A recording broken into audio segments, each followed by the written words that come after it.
The track here at Richmond is all about. It is 3/4 of a mile. It is D-shaped since the track was rebuilt several seasons ago. On the backstretch, 2 degrees of banking to give the cars a little help going into turn 3. The front stretch, actually the curved front stretch, banked 8 full degrees. The corners, of course, more steeply banked, 14 degrees of banking in both the first and third corners here. Beautiful night for racing, as we mentioned, 74 degrees as we get ready to put this one under green tonight. Only 29% humidity, barely a wind north out of 5 miles an hour. And the skies are perfectly clear tonight. Temperature may be a factor a little later because it could cool off into the 50s, and that might provide these teams with a little different situation. The first real race of the fall season when the temperatures will be quite a bit cooler. To describe all the action, Mark Martin's bid for 5 in a row. Let's send it back upstairs to Ken Squire and Neil Bonham. Neil, so many stories developing, unfolding as the field is rolling out right now, 36 strong. Up in front, Bobby Labonte, the first rookie on the pole since Davey Allison of several years back. And you've got Ernie Irvin alongside. You mentioned Davey Allison, the car that won the race. Irvin is in that car. After the driver change there, he's in the 28 car. Car won the last race here. Good shot to win again tonight. And, of course, the Ernie Irvin story. He is going to be really hard to stay with. He loves this racetrack and runs it very, very well. And Bobby Labonte, he is definitely looking for a win out here tonight. Let's go down to the Martin pits right now with Dick Berggren. Well, Jack Roush ought to have some good ideas as to what the odds are of this thing winning. You own the car, you built the motor. How about it? What are your chances? Oh, I think we're about 1 in 3 tonight. That's not really different than what it would have been for any one of the previous 4 races that we've won. Rusty will be really good. It's a matter of determining here after a couple of laps of the 3 cars running enough gear to really be a factor. You know, they've been maybe holding back some. Okay, to Randy Pemberton. Randy? Well, I'm standing here with Richard Childress, car owner for Dale Earnhardt. Richard, I understand a slight problem in the last practice session. Did you cure it, and what was it? Well, we were getting ready to go to the gas pumps to put the car on the line, and Andy heard the clutch squealing, and and come to find out the clutch was going out of it. So we dodged a bullet there, and we changed it and had about 10-15 minutes left. So maybe that'll be a good sign for the night. Starting lineup has Bobby Labonte and Ernie Irvin running in row 1 for tonight's race. As we look at the Haviland starting lineup, going to row 2, it's Rusty Wallace and Darrell Waldrop. Row 3 is Harry Gant and Rick Mast. Row 4 tonight, Jeff Bodine and Dale Earnhardt.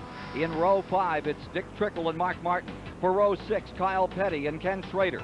Row 7, Dale Jarrett and Derek Cope. Row 8 is Michael Waltrip and Brett Bodine. Row 9 is Ricky Rudd and Jeff Purvis. In row 10, Jimmy Hensley and Rick Wilson. Row 11, Jimmy Spencer and Jeff Gordon. Row 12, Terry Labonte and Sterling Marlin. Row 13, Hutch Strickland and Bill Elliott making his 400th start. In row 14, Phil Parsons and Kenny Wallace. Row 15, Morgan Shepherd and Wally Dallenbach. In the 16th row, Jimmy Means and Todd Bodine. 17th row, Dave Marcus and Bobby Hill, and out back provisional, Ted Musgrave and Greg Sachs. Stand by. We're ready to get it on here tonight.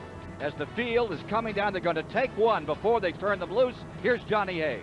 I think Rusty Wallace is the man to beat. Great pit crew, great pit stop, practicing well. His record here is unbelievable. Rusty's the guy to beat tonight. And he's the guy that won this race just a year ago. Crowd settles in. On board Mark Martin's car, we have 4 onboard cameras for you tonight. Derek Cope's car is further back in the field, 18 cameras giving you the pictures. Bobby Hill will give us some pictures further back. Heilig Meyer's car. Field settling down. Light is off of the pace car. They wanted to get this race cranking it close to 7:30 as possible tonight. That's just what they're doing. T.W. Taylor, Jimmy Horton, Rich Bickle, and Richie Petty failed to qualify. Richie tore his car up pretty hard this afternoon when he bounced off the second turn wall. Down they come, ready to take green. Shots from Jimmy Hensley's car as Bobby Labonte brings them across the strike, and we're going to go racing with Bobby Labonte on the pole. First pole for a rookie since Davey did it back in '87.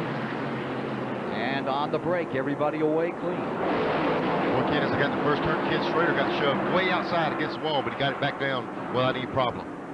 Coming around to the outside. Hard to say this name in car number 28, isn't it? But there's Ernie Irvin up in front. Again, he made a strong move on the outside. That's something you're going to see at this racetrack. A lot of tracks we go to, it's single file. not Richmond. We've seen a lot of side-by-side racing. Larry Irvin takes the lead from the outside. Second time out in those famous black, gold, red colors. Back down to the line. It's Ernie Irvin for lap 2.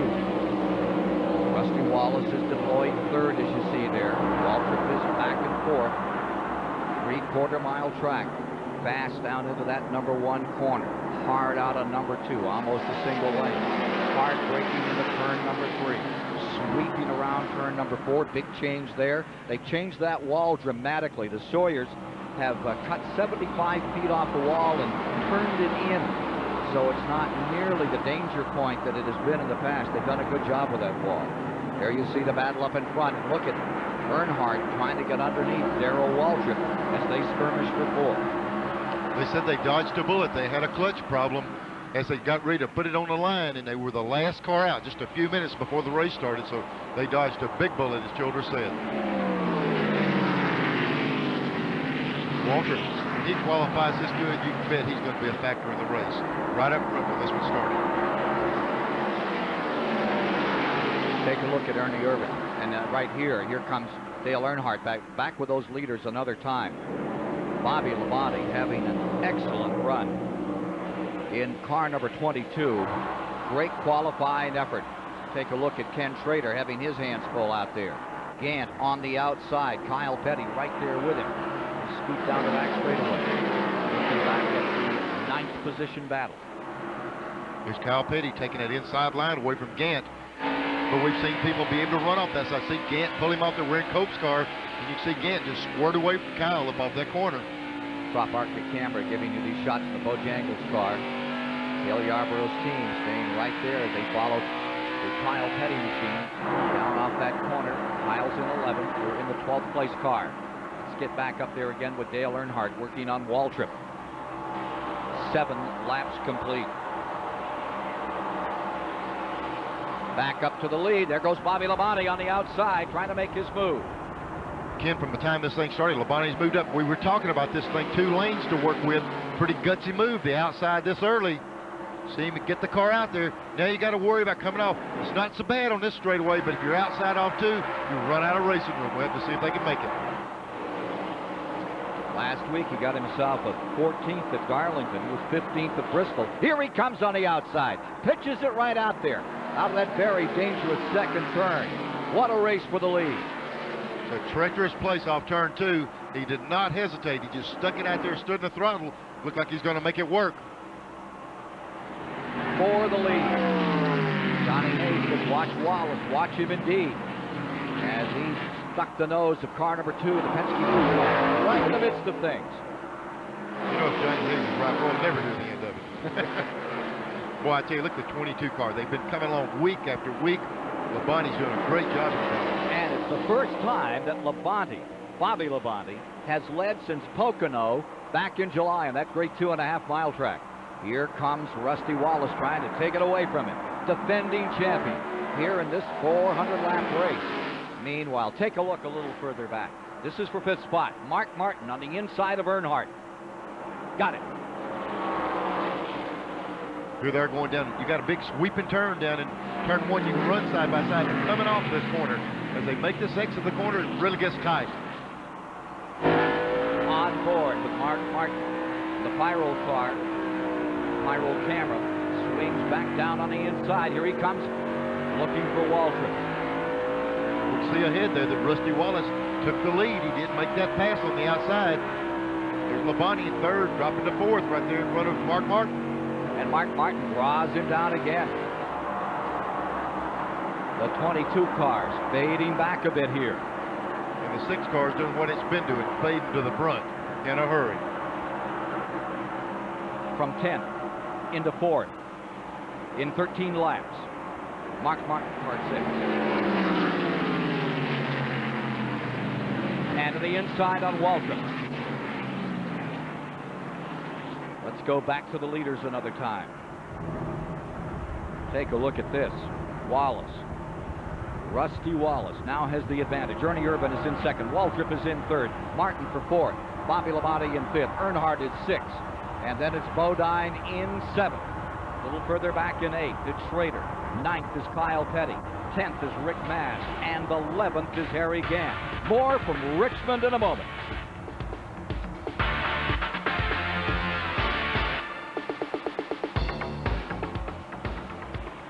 Hey, Fred, if we get a chance, take a look at the rear wheels of the 6 cars, see if the brake rotors are cherry red. Rear wheels, as he goes in the corner, look like they were just cherry red. Just as tight as you can on it. There might not be anything there. I thought it was. When he went down turn 1, I saw the rears light up.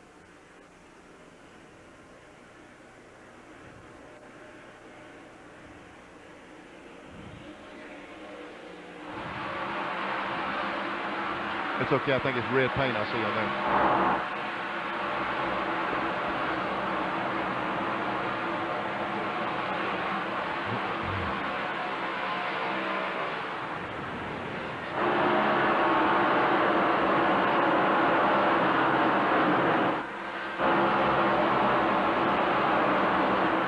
Thank you, Billy. I don't think there's anything there. Thank you.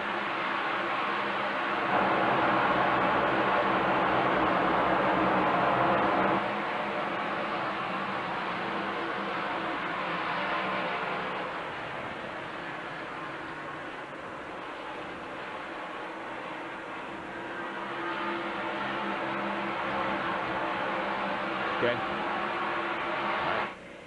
What lap are we on when we come back? 18 right now, Rick.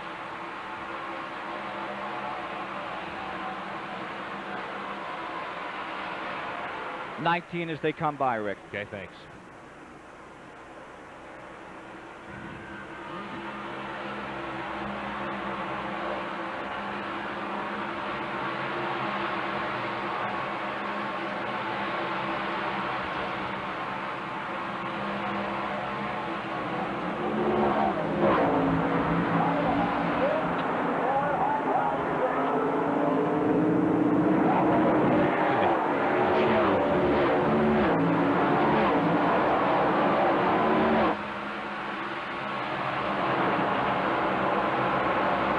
Waltrip's all over Irvin.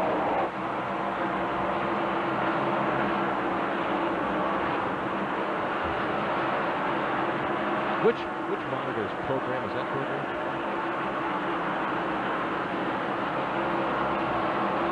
Lap 22.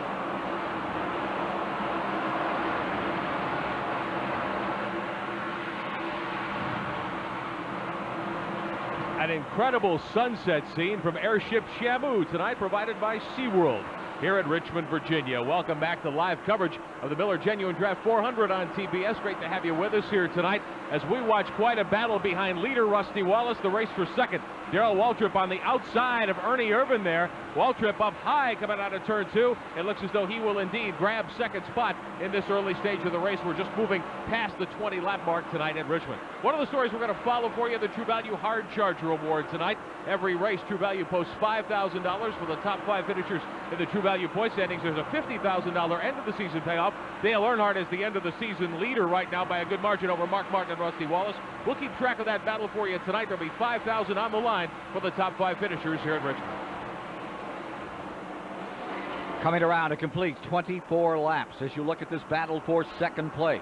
A 4-time winner of this event here at Richmond, Darrell Waltrip, stays right in front of Ernie Irvin in the number 28. Here's Irvin trying to take it back as he ducks low in turn number 1.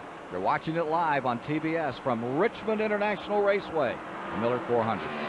Again, a lot of racetracks, we talked about that inside line on a shorter track like this. That inside is preferred line, but we're seeing guys pass on that outside. We see Mark Martin up behind, wearing his car with him behind the 28. He might look at that outside lane. That's the way most of the passing's been done. Here he comes, scooting down into turn number 1, critical part of the track. Irvin takes it low, at Ford stays down, as does Mark Martin. Here he comes, kicking it back again in the back straightaway, up to about 165 miles an hour, eases it down into turn 3, averaging about 120 miles per hour per lap. As you follow the snarl, Waltrip in second, Irvin third, Martin in fourth. Meanwhile, up in front, Rusty Wallace, who won this race by about 3 seconds a year ago, is building up a pretty heady lead at the present time. First to second, he's already got himself more than a second on that 3-way battle that's just behind. Again, this has always been a good racetrack for Rusty Wallace, and as Johnny Hayes said, he put up a lot of good numbers in practice, worked consistently with the fastest cars. Won here in '89, won it last year. Rusty Wallace won 4 races out of 8 at the beginning of this season. And of course, he had some things go really bad for him, but he still stays very much in the point hunt. We'll tell you more about that as the night progresses. Look at this slugfest a little further back. This is the fight for 6th position. There you see Bodine in the 15, right down there in the Bud Moore car. And right beside him comes Earnhardt. Bud Moore, the owner of that car 15, made an interesting statement. He said there are 3 kinds of drivers out here right now in Winston Cup racing. Bud Moore said there's Dale Earnhardt, then there's 2 or 3 that can stay with him, and then there's the rest of them. Yeah, put a lot of confidence. Earnhardt drove for Bud Moore years ago. Really appreciates the type of driver Earnhardt is, and he gets the job done. He's got to get it done. He's got some guys in front of him there. He's got to get busy. And one of them is Kyle Petty. He's cutting his own mark this year, getting very strong in the Felix Savetis car. Back to the bottom of the speedway, number 42, Kyle Petty, beginning to roll up through. 30 of 400 laps are now complete on this 3/4-mile track. Guys, Dale Earnhardt has come over the radio and said the car is a little tight in the middle of the corners, and he's spinning the wheels when he's coming off. Now, it's not a major thing. I think as this race goes on, the track will come around to Earnhardt. They'll probably make a few minor adjustments, mostly with air pressure in the tires. They're doing a lot with air pressure these days. No, not a lot of adjustments as far as jacking wedge and stuff. So we'll see a couple of minor adjustments for Dale. It's not a big problem early on, I don't think. Jeff Bodine staying just in front of Kyle Petty and having a good run. Let's take a look up front. As they come around to complete lap 32, there you see Rusty Wallace. And take a look at this interval. I think it's shortening up here. There you see Wallace out in front. The '89 Winston Cup champion. And we'll get a chance to look a little further back here and see how they're doing in trying to collect him. And indeed, Waltrip is running Wallace down a bit. It's now where it was 1.3, now down to 0.7 of a second. And look at the line Waltrip's using. He's running a totally different line than the guy in first place and the guy in third. He's a full lane outside tire on the racetrack, and that will help you keep the tires out of the car.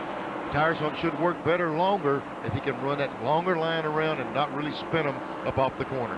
And that's so critical on this racetrack. Getting those 2 little black patches hitched up to this asphalt is the trickiest part of a lot of tracks, but it's absolutely critical here at Richmond. And look at Ernie Irvan take a swipe on the inside, run out of room as Waltrip on that high line. Keeps those RPMs peaked right up there.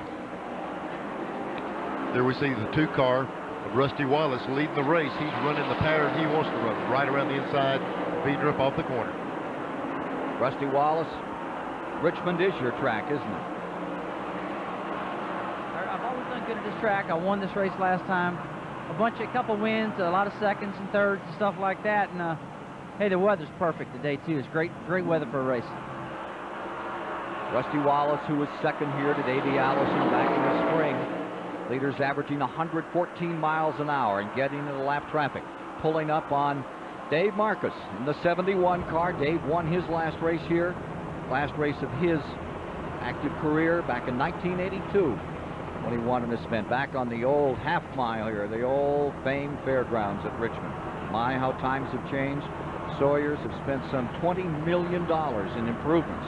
Up to 71,000 seats, and they say that by the year 1995 they'll seat 100,000. And we noticed tonight, Neil, as we came in, that they're still having this one problem with the arterial system. You're getting cars in and out.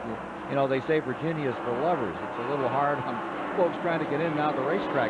But one thing the track has done has gone to buses. I have never seen so many buses at a track of this size, and I don't think any Winston Cup races we've seen here in Richmond tonight. Ken, we've got great racing facilities, and I think the promoters, just like the Sawyers here, are really catering to these fans, trying to get them in and out. They want to see good racing, but they also want to be able to get in and out good.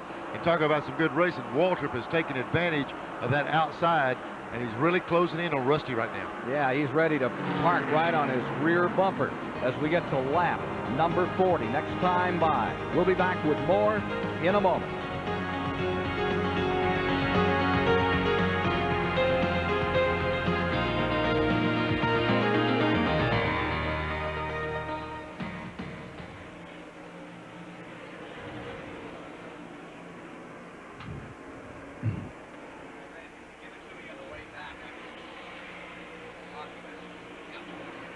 Yep.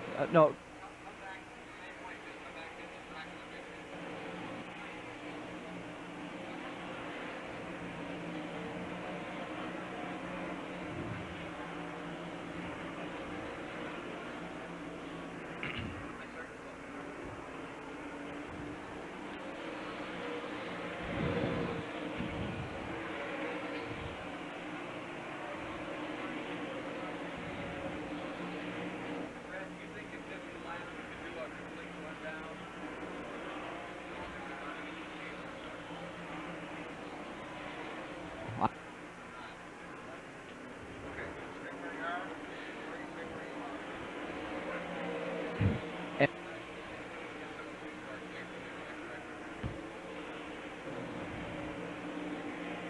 See Rusty move up now when he sees Walter coming up there.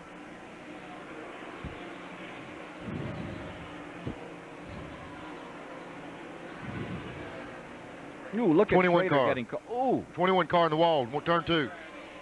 21 in the wall, turn 2. Gotcha. I saw him. He just something blew a tire and went in. No caution. I can't believe that. There must be parts everywhere. Yeah.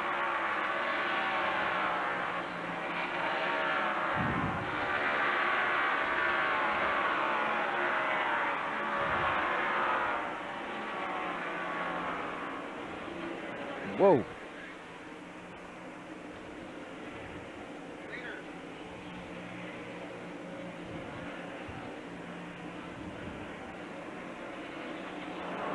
Back with you with 45 laps complete, and we have a struggle up in front. There you see Rusty Wallace challenged by Darrell Waltrip.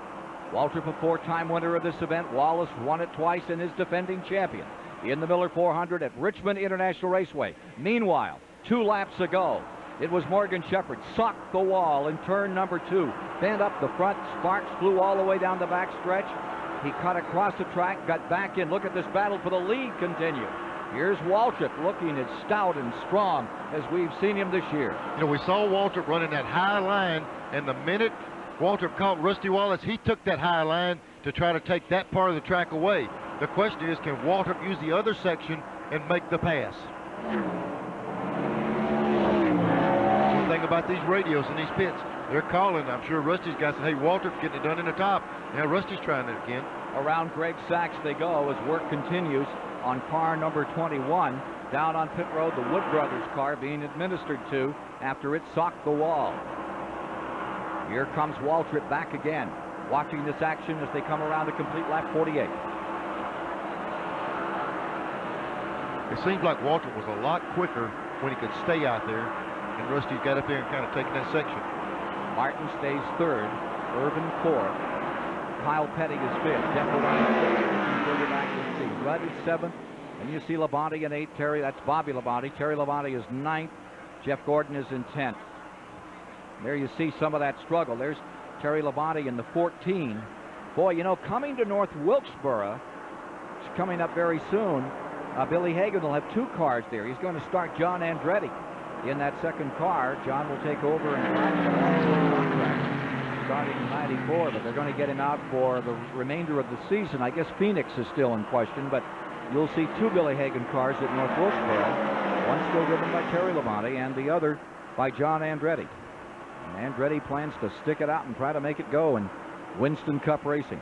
Look at this battle between the 22 fighting his own way and the rookie, leading rookie, Jeff Gordon. Jeff Gordon on the inside, number 24, picks up a spot. Give him 9th and move Bobby Labonte back to 10th on the score sheet as you've completed 51 laps now are in the book. Ken, while we're watching this, the 21 had to go behind the wall. It looked like he blew a tire going in turn 1, hit the wall hard and locked up the right front brake. They've got to take it to the garage and try to correct that problem. I was surprised NASCAR didn't throw a caution on that because he really bounced off the wall, and you could see it tore up. I was afraid there might be some parts out there would be tearing up some tires, but that's not the case. Good call by them. Plenty of sparks. It looked like it could have been something there, but evidently they did not have a problem with it because had a lot of traffic through the area since.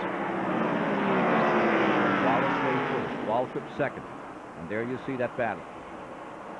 Looking further back on the field, there you see the 26 and 25. That's a battle for 12th spot. Brett Bodine in that 26, and Schrader on the outside. Schrader, the man who holds the track record at a little over 123 miles per hour, set last year, trying to close in on Earnhardt. Earnhardt not having much fun. He's fallen back to 11th. Watch the scramble for 12th between Brett Bodine down in the bottom, and he's about to scoot through and try to set Earnhardt down another step. Earnhardt coming into the night's race, leading the point battle by some 304. But as was reported to you at the outset, they had trouble in that last period of practice, the last training period, and they changed the transmission. Always kind of a ticklish situation, making those kind of changes just before you come down for flag. Yeah, and they had to put a new clutch in it also. I think what might have hurt him more than the neck end is that problem prevented the practice in that last session and might have cost them some valuable track time. But those guys got plenty of time during the race to sort it out. They're going to stay in the lead lap. We see the 25 car and the 18 going at it right behind them. Dale Jarrett in that 18, the Joe Gibbs car, on the move. He's up into 14th. That battle's about 13 seconds behind the leaders. And here's that battle up in front. Bobby Hillin moving over. Well, Walsh getting some room. Again, this could be the chance which way he goes. There's the 17 going to get that inside lane. Could give him the lead right here. And Mark Martin could come with him. Wide enough down this main straightaway. Nicely banked as they go into number 1. And you're on board with Bobby Hillin in the Heilig-Myers car. And we've got trouble down in turn number 1 and 2. 28 blew up. It looked like Ernie Irvin may have unhinged an engine, and he brings out the first caution of the race at lap 57. The car that started outside of the front row, Ernie Irvin, who was running in 4th position at the time, Smolders won, and they're going to roll him onto pit road. 4th place car on that lap, Ernie Irvin going into turn 1. As he stepped off the throttle, the engine went away. Yeah, he's just going directly to the garage. There's no pits for him. That thing's history. Yellow is out, and Johnny Hayes will try to get a word with him or get him over to Rick Benjamin. That's the end of the day for that Robert Yates team. Qualified up in front, but they take it right back to the caravan to load it up and take her home. Pit road, leaders coming in. Waltrip, Martin, Wallace, Petty, Jeff Bodine, Ricky Rudd, Terry Labonte, Gordon, Bobby Labonte, Brett, the whole tribe's all on pit road now. That's where the action is. Everybody but on the lead lap came in. The 1 lap down stayed out. Here's where Rusty Wallace, not only is his car fast on the racetrack, this is where they've been beating everybody to death in the pits. And on that jack, some of them got it down to 1 push, and it's up, some to 2. Here's Mark Martin coming out. 17.7 on Rusty Wallace. Very good stop on Wallace. 4 tires. Boy, it looked like Walter beat him out. Yep. By pitting at the end, he was able just to roll out and beat him across that line. Track position means so much here at Richmond, Neil. Yeah, you got to work so hard. We saw Walter run him down. Oh, whoa. Wheel came off. Somebody hit it, knocked it down pit road. Going all the way around the first turn. The question is, did it come off a winner, or is it one that's already been changed? Follow me.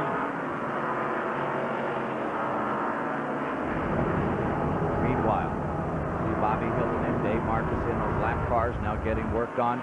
And Johnny Hayes is standing by with Ernie Irvin. Yes, I have Ernie Irvin, Ken. Ernie, what happened, bud? I think something wrong with the motor. You know, I'm not a motor man, but it quit running for sure. And you know, Texaco, Haviland, Ford Thunderbird was running really good and led some laps, and I thought we had a good shot at running good in long runs, and that's the way it fell. But the way it goes.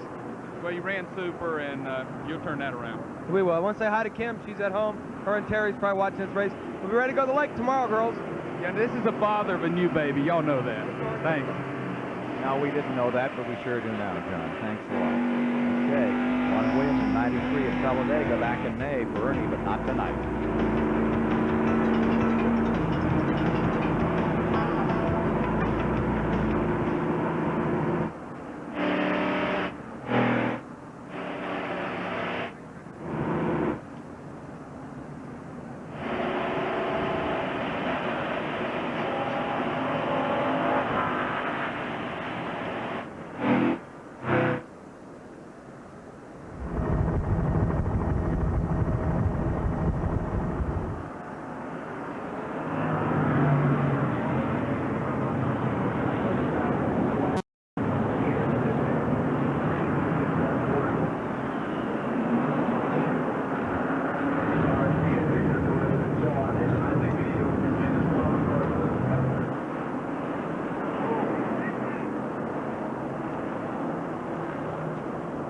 They didn't give one to go, so it's going to go to some more. Yeah. You think we ought to show that little bitty beat him out of the pits, how critical it was, or heck with it?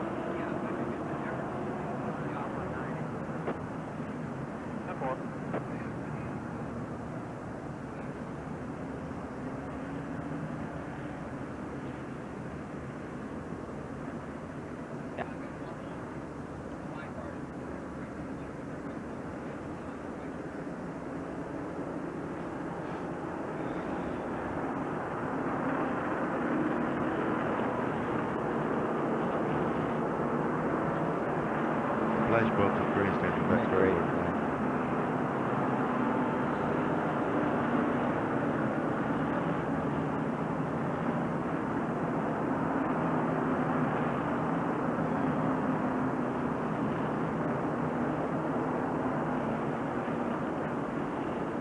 They still didn't give one to go, so you got another one.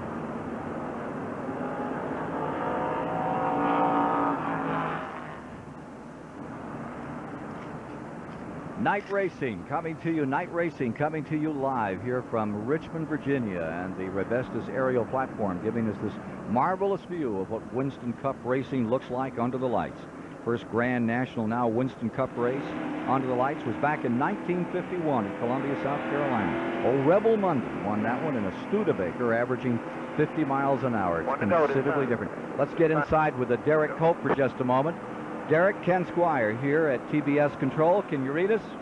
Yes, Ken, I read you loud and clear. How you going out there tonight? We see you're up in 15th. How's the car working?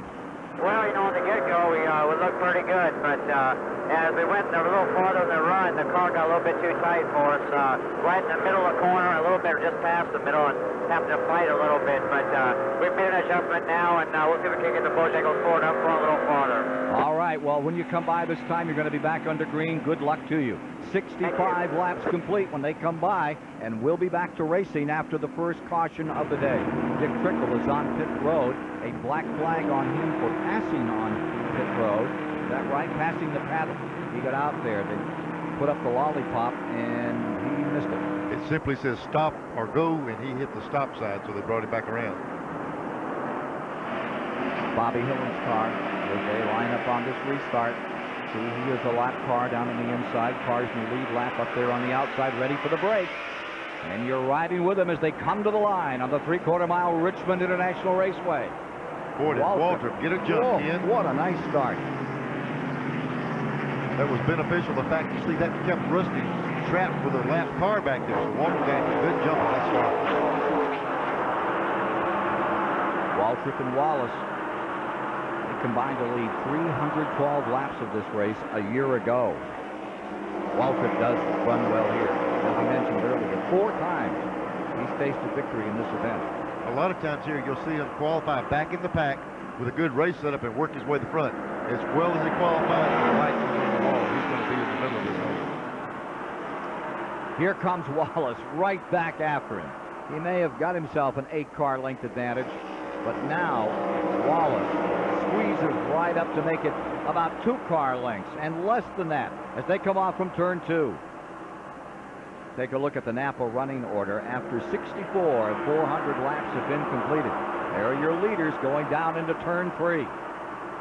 It seemed as though earlier, the longer the 17-car ran of Waltrip, the better it got. And the 2 might have given up a little bit. We'll have to see if they've worked on Rusty's car to where he can go on with it and get out there and run some fast laps on long runs. Notice Bill Elliott's back there in 16th, and Earnhardt has dropped to 20th now in those later standings. Rusty's out there in the Waltrip crew. And he's making it work. They switched it around. They might have learned something about that outside lane. Rusty Wallace on the outside, in front with the Pontiac. Chevrolet in second, and it's Ford in third. Neil Bonnet, Ken Squire, topside tonight with Randy Pemberton, Rick Benjamin, Dick Bergman, Johnny Hayes, bringing to the action of the 36th annual $700,000 Miller Genuine Draft 400 here at the old fairgrounds in Richmond, Virginia. Looking pretty spiffy these days. Take a look at Ted Musgrave. Remember, he started as a provisional in this event. You see Jimmy Spencer right there in the 12. That number 55 is not having a good time here at all. They had to take the provisional. And 12, the Bobby Allison car, is smoking. Jimmy Spencer's car up on the outside. Look at this battle for second place now. As Mark Martin in the 6th begins to strut his stuff. Waltrip fights him off, and then Martin's right back on the inside. Boy, you know, Waltrip likes that outside lane, but did you see that 6th jump when he stood on the throttle? And here comes Waltrip back on that outside. You really work the car over more on that inside. Jumping on that throttle, abusing those tires with that 6, popping off that corner. Stomping on it, and he's getting a good bite. Look at him roll through. Right in the middle out when he mashes gas is when he really accelerates. On board with Mark Martin now in 2nd position and chasing Rusty Wallace down the back straightaway into 3. Dramatic pictures. Fire oil camera here in that Mark Martin car. Remember, Martin is working on a modern-day record of 5 wins in a row. The last time it happened was back in the old days when they had a longer schedule.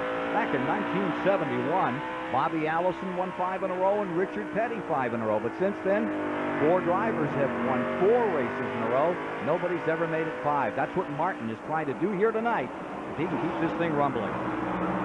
Well, again, it's kind of looking over Mark Martin's shoulder right there. That tack was going way past 8,000 RPM. Jack Roush does not mind twisting his motors. And the thing, I think, what's happened is earlier they were blowing up. Now they've got it staying together. And, boy, there's something to deal with. Have you got a gear? Have you got a lower one, I guess is the question being asked out there. If you're superstitious, that 10th starting position has never paid off for anyone here at Richmond. That's where Mark Martin started tonight. Ken, let's go down to Randy in the pits to see if he's found out what the problem is with Earnhardt.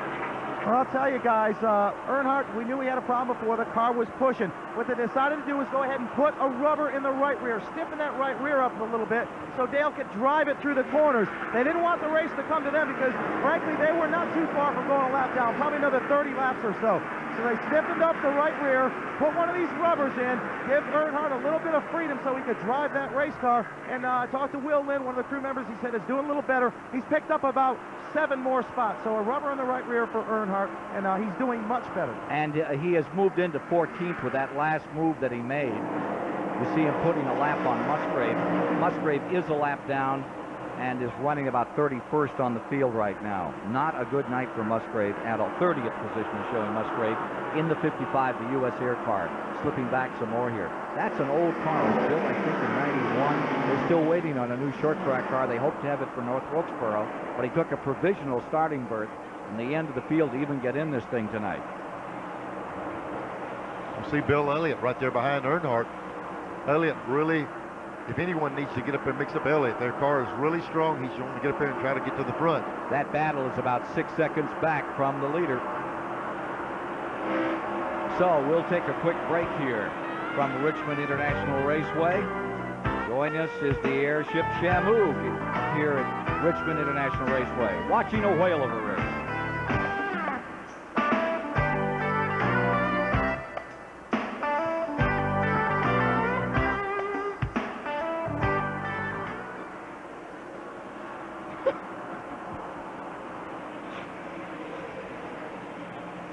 Yes, I'm right here, close.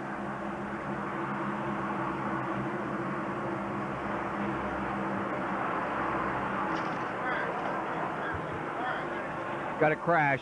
Allison. 12, Spencer. Right. I understand that. Bobby's downstairs with his mother watching the race. He'd been smoking. I think it was a tire rubbing. He probably blew the tire. Or it might not have.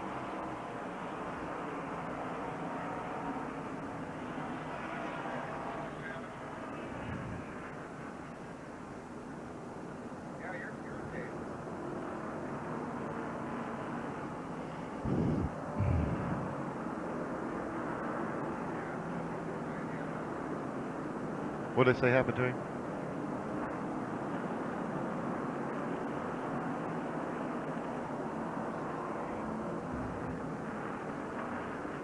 Yes. What's all that about? That'll be fine.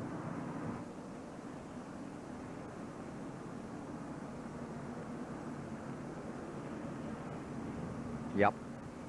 Thank you.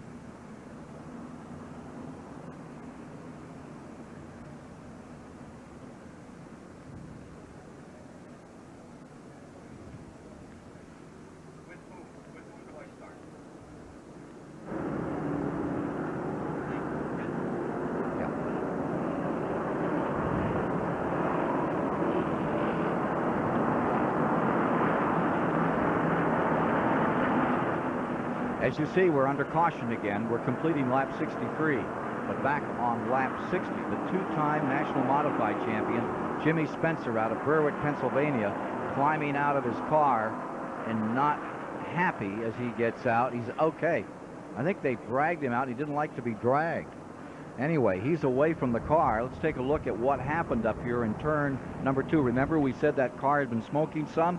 Well, watch right here. Can we pick it up after he's already turned the car around and it backed up in the wall, hit the driver's side? We had, word of smoke. It could have either been the engine or tire rubbing, and it finally blew the tire. Earnhardt in the pits, and I said 63. Let me correct myself. It is lap 83. Here's Randy Pember. I'll tell you, Earnhardt's in again, guys. They wanted him to come in the last lap, but the communication level just wasn't there. They thought about putting a rubber, I believe, in the left front. I didn't see it happen. It went in the right front is what happened. They changed 4 tires. Earnhardt's down and away. So 2 rubbers in that car. They're making some wholesale changes on it. I thought that they'd do it with air pressure, but he was a little bit further out than that. But they're working on it. Rick Mass, Jimmy Means now come in as we see Earnhardt coming back on the track.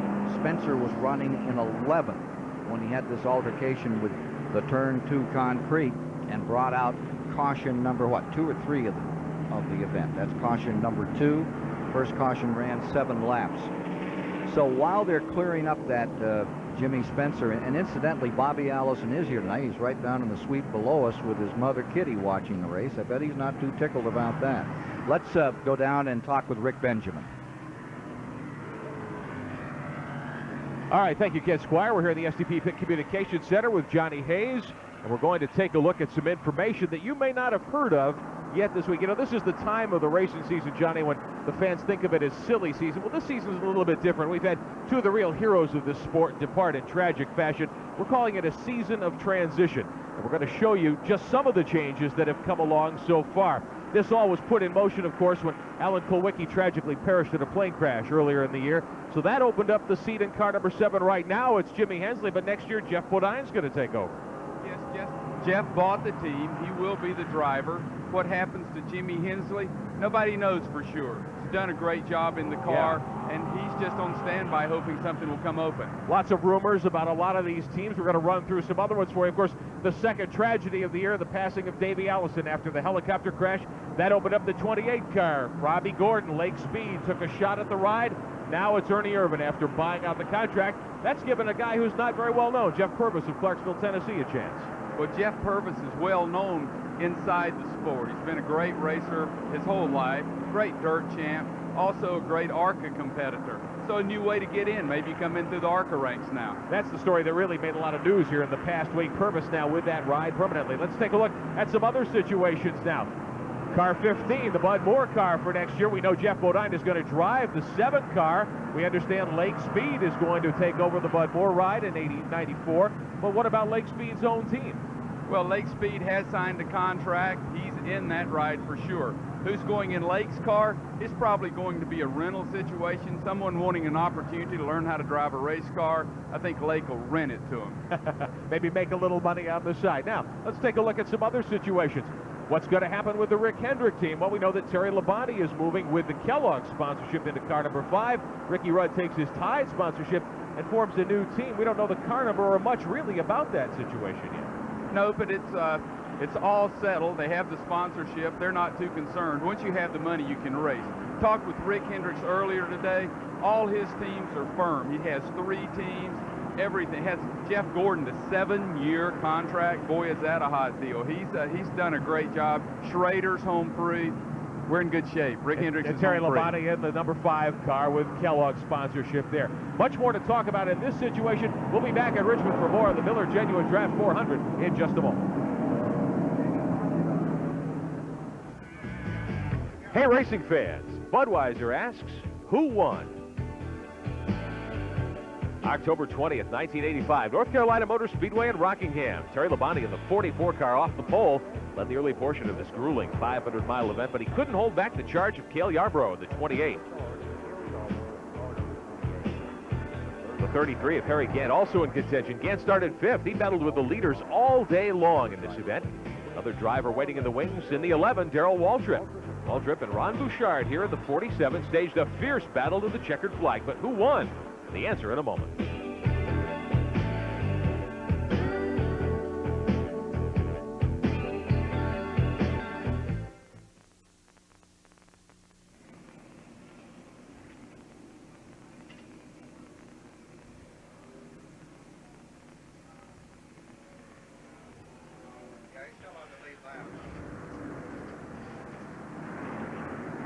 You there, Randy? Yeah. Neil? Yeah. I said they might have gone ahead and put in the right front. What happened was they couldn't have done it without losing a lap. So they changed 4. They came back in, put the rubber in the left front, so they got one in the left front, right rear, and then they came back in to check it with a flashlight. It's in there. So, okay. I mean, this team is intense down here, you know? Okay, man.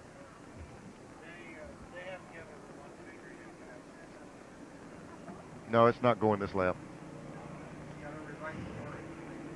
They still got a safety crew out in turn 2.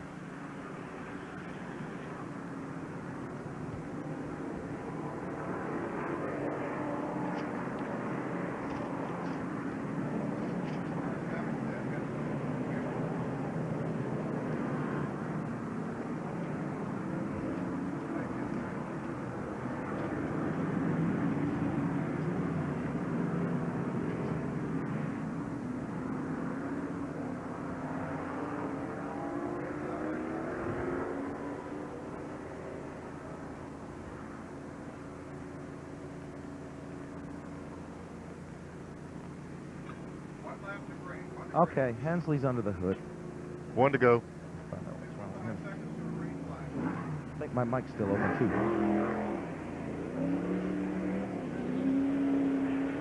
Oh, he's got a valve spring, I believe. I heard a valve spring. 7. Something. The 7 is on 7. It's flat, for sure. The 7 is flat. Alrighty. Engine's flat. Could be a spark plug or something, but I believe that's some of the valve spring.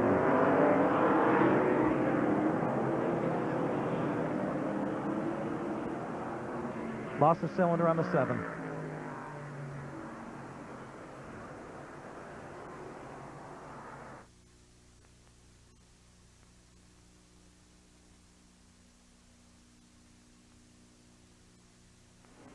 If you guessed Darrell Waltrip, you're right. Here's what happened.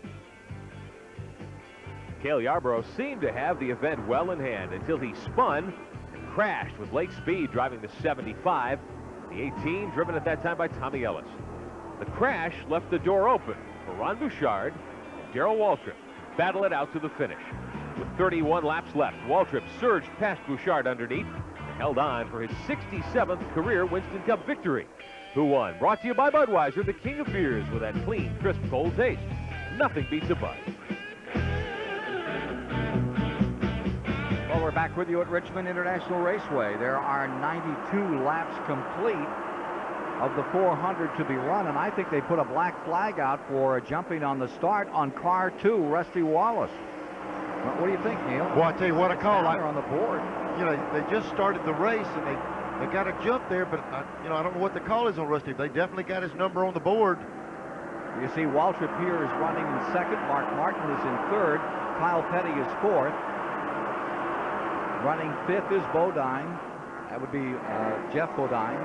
Brett Bodine is in 6th. There's the 2 cars still out there, and they still have his number up on the starter stand down here.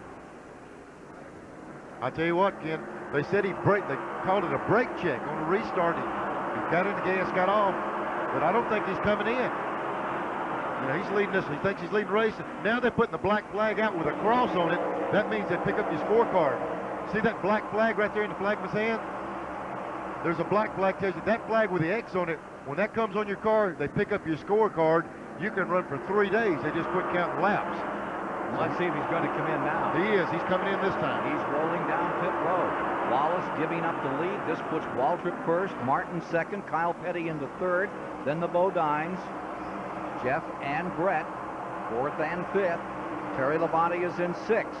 Look at this struggle. Here's Martin down on the inside. And Mark puts that Ford to work with the Chevy up on the high side. Here's Johnny Hayes. Ken, I have Jimmy Spencer with me. Jimmy, what happened? Well, Johnny cut a right rear tire down. You know, no fault of the tires. The car was smoking the right rear pretty bad. We got together with another car. Also hit the wall in the back straightaway, you know. No fault of the tires. Just a dumb mistake by the driver, you know. But I tell you something, the Meineke car was running real well, you know. Up in the top 10. Really thought I had something for him tonight, but not sitting in here. Don't you love a driver that'll say it's a dumb mistake by the driver? I'd love to have this guy drive. You good guy. You good guy. I love Hey, John Hayes, ask Yes. him what happened when he got out of the car. He didn't look too happy. What happened when you got out of the car? You didn't look too happy. Well, I was all right. I'm not hurt or anything. And the excellent job that the medical workers do, they grabbed a hold of me, and I wasn't expecting it, and I fell back. They pulled me back, and I wasn't ready to come back, and I fell out of the car. I didn't get hurt. I didn't bump my head. I never lost consciousness or anything, Those cement walls are hard, but I got a hard head, too. Yeah, he's such a dainty, pretty little thing. I'd hate to try to lift him out of a car. Thanks, guys. Back to y'all. I tell you what, Spencer, he's a racer now. When you make a mistake, you just make a mistake. He's talking about the tire smoking. He thought he should possibly come in. They just went ahead and it blew out. And talking about a blowout, here comes the 6 to the front. Oh, yeah. He's tough when he gets up there. 6th race in a row, Neil, that Martin has led. He's led 17 of 23 this year. Yeah, just to keep the fans aware of what happened, Rusty Wallace did honor that black flag. He came down pit road and he did not lose a lap. He's about a quarter lap. There he is. He's about a quarter lap in front of the leaders.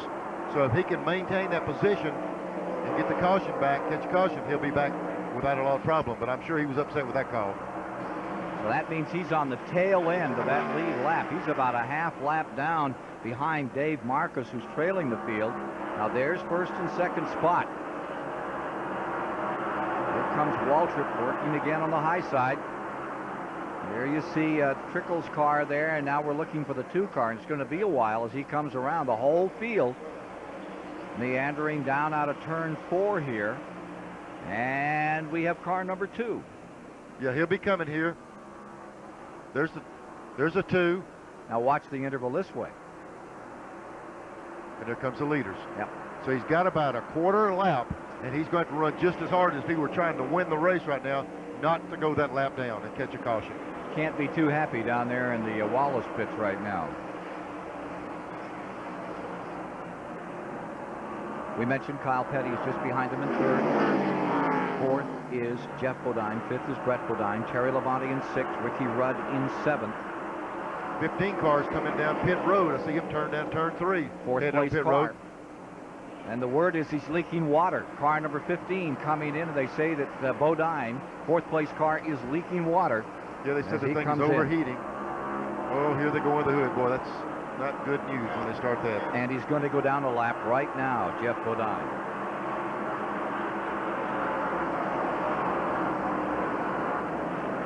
Well, this early in the race, when one's overheating, you can't doctor it up. You might can fix one where to run a few laps and finish a race. Look at the water coming out the overflow in the left rear. Doesn't look good right now for Jeff Bodine. They're working very slowly. Here's Mark Martin out in front. What are you doing now that you weren't doing earlier in the season, Mark?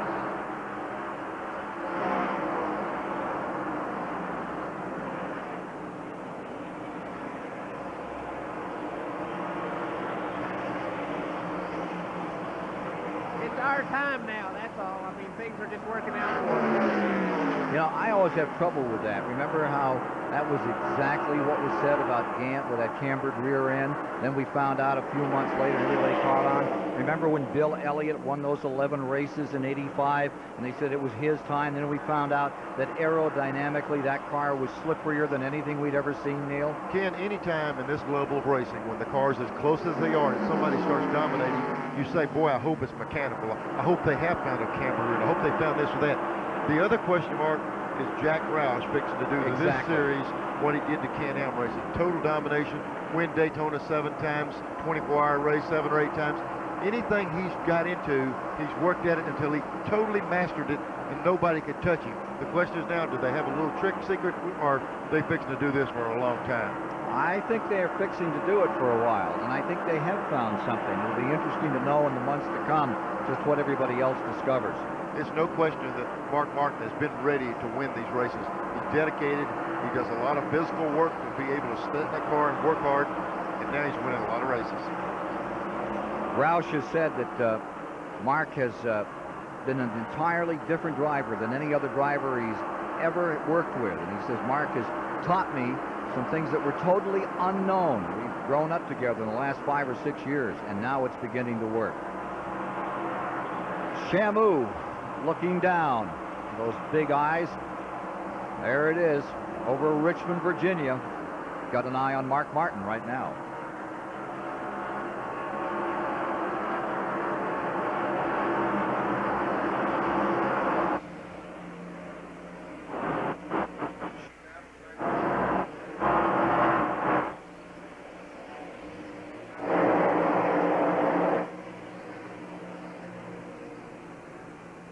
A minute. Oh, in front of the leader. So he's pulling away a bit. Yeah. Thank you. That's a big help for us. Thank you. Yes, sir.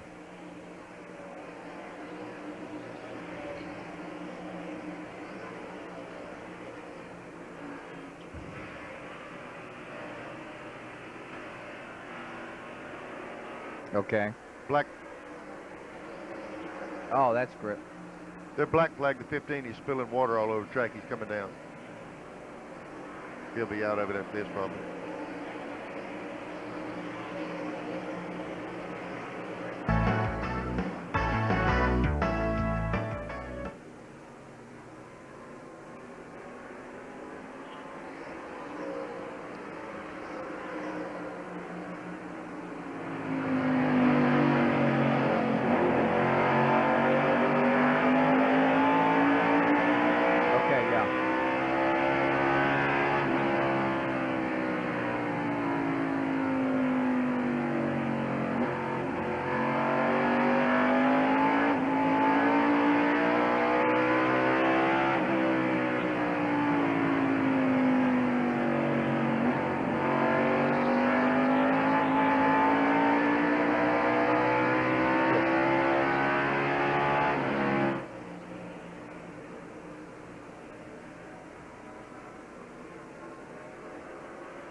Tomorrow on TBS, the Braves wrap up a weekend series in San Diego.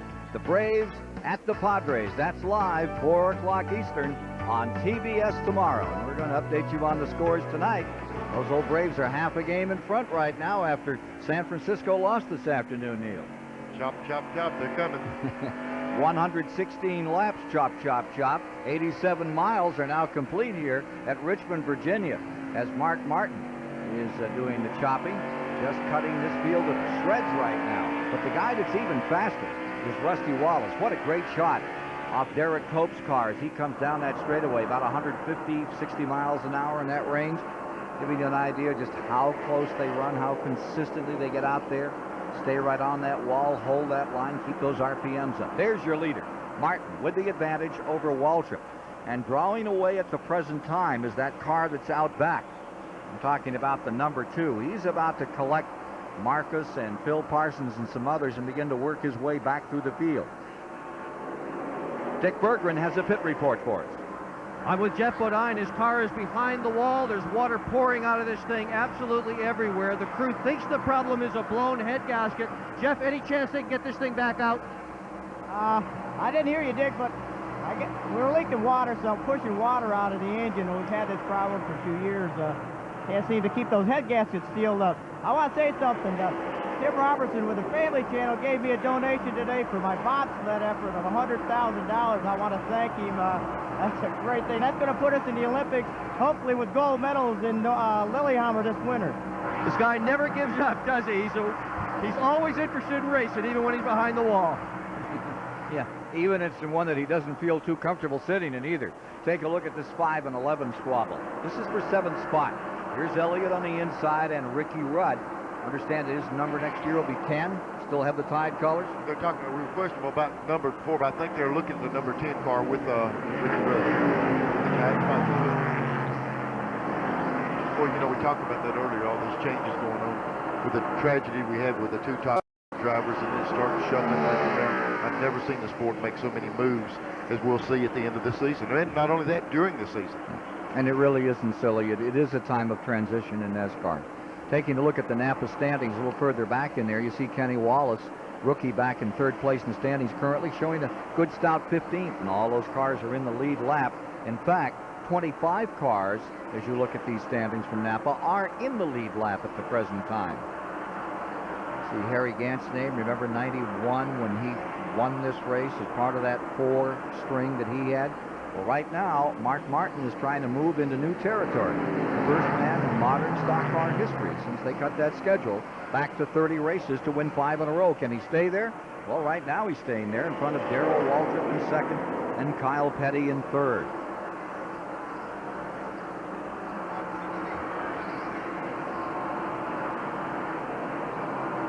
Very consistent laps. You know, Martin works out, tries so hard to keep himself in the best possible physical trim, as hard as Jack Roush keeps those cars in top mechanical order. You know, we talk about top mechanical order, the car Mark Martin lead race. Here's the team car. Watch this 16 car when he goes down in the corner. Now watch when he backs off the throttle here. Every lap he's been going in the corner, well, he must be coming in. The thing has just been really popping out the tailpipes. He's had a big blaze out of that thing as he enters it. Really been doing it in turn 1. We'll see, follow him down and see if it does it again. But he's had some kind of problem. Might be a cracked header or whatever. That thing's been blazing all the way through the corner. It's not going to do, sometime a cracked header would do that, but that extended fire like that, something seems to be wrong. Looks like those old GMC truck engines they used to race on the dirt 30 years ago, huh? Throwing balls of fire down the track. Take a look at this battle. Here is the 25 car. That's Schrader going for 10th against Rick Mast. Mast right there in that car number 1 in a good struggle. Rockbridge, Baths, Virginia, Rick Mast in the black and white number 1 looking for a good finish. Good, consistent runner. Hasn't had much luck in the past couple of years and knows you have to make your own here. That battle is about 14 seconds back from Mark Martin out in front. And there you see Dale Earnhardt, or rather Dale Jarrett right there with them, and Dale Earnhardt right behind him. So to give you that again, that would be 10th Schrader, then 11th Mast, 12th Jarrett, 13th Earnhardt, 14th is Michael Waltrip, Kenny Wallace 15th, Harry Gant 16th. On board with Jimmy Hensley further back in the field. While we're watching now, this is the 15th was just black flagged again. It's pumping water all the way around the racetrack, so they're bringing him back in. The 7th car we're riding in here is the car that Jeff Bodine purchased for the race team, and he'll be driving it next year. That's the last car on the lead lap. He's in 25th position. Cellular 1. Here's Earnhardt beginning to scramble, rolling up through some machinery.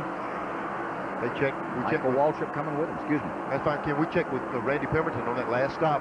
They did put a rubber in the right rear, which would loosen the car up a little bit. That didn't help it enough. They put a rubber in the left front also to loosen it up even more. So they're struggling. That thing's not doing what he wants to do, and it'll make for a long night if they don't get it any better. Schrader 11th, Earnhardt 12th, and Michael Waltrip for 13th, with 14th belonging to Dale Jarrett in this particular portion of the race, which is 131 laps complete. Oh, we've got a big problem out here with the 75 getting turned around. 3 cars, caution coming out involved. Looks like the 44 car. I couldn't tell you. Yeah, the 44. Rick Wilson is in it. No question that Todd Bodine in his second ride in that Butch Mock car has gotten into that pretty good size, and there was a 3rd car that drove off from it. It's that inside wall. There's both cars going trying to move. Free. The 75 looked like he cranked up, moved a little bit. He can't go.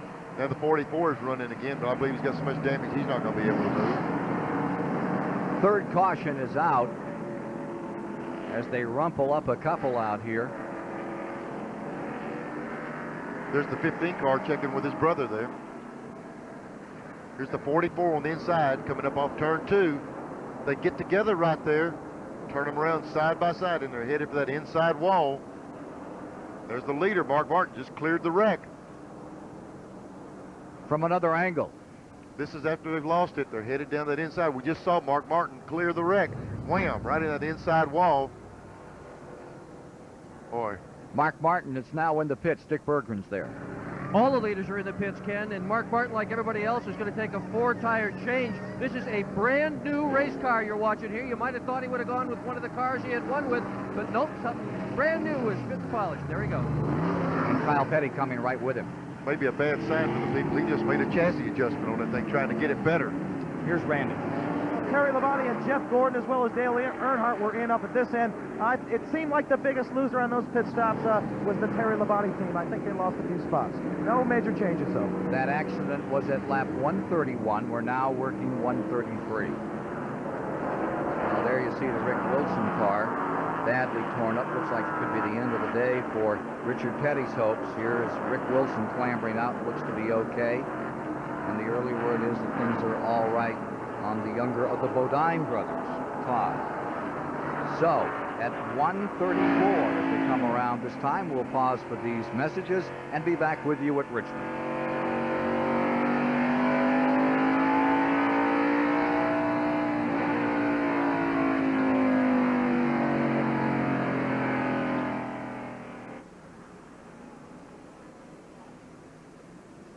Tell you what that did, that put Rusty Wallace right back in it. Yep.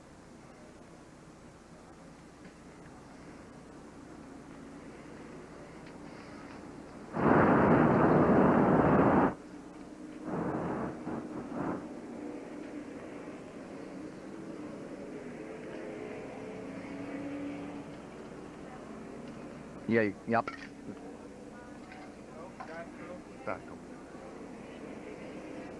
Yep, you got plenty of time, Fred. They're going to be a minute cleaning that up.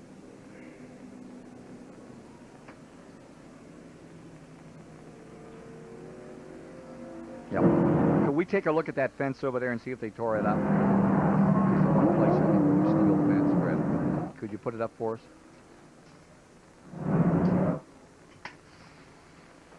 Gordon, have you got fence damage back there? No, come forward. Come forward a little. Pan left. So they came in. Then they hit it again a little further up. I don't believe no damage to stop them, is it? No. Okay. Okay, thank you.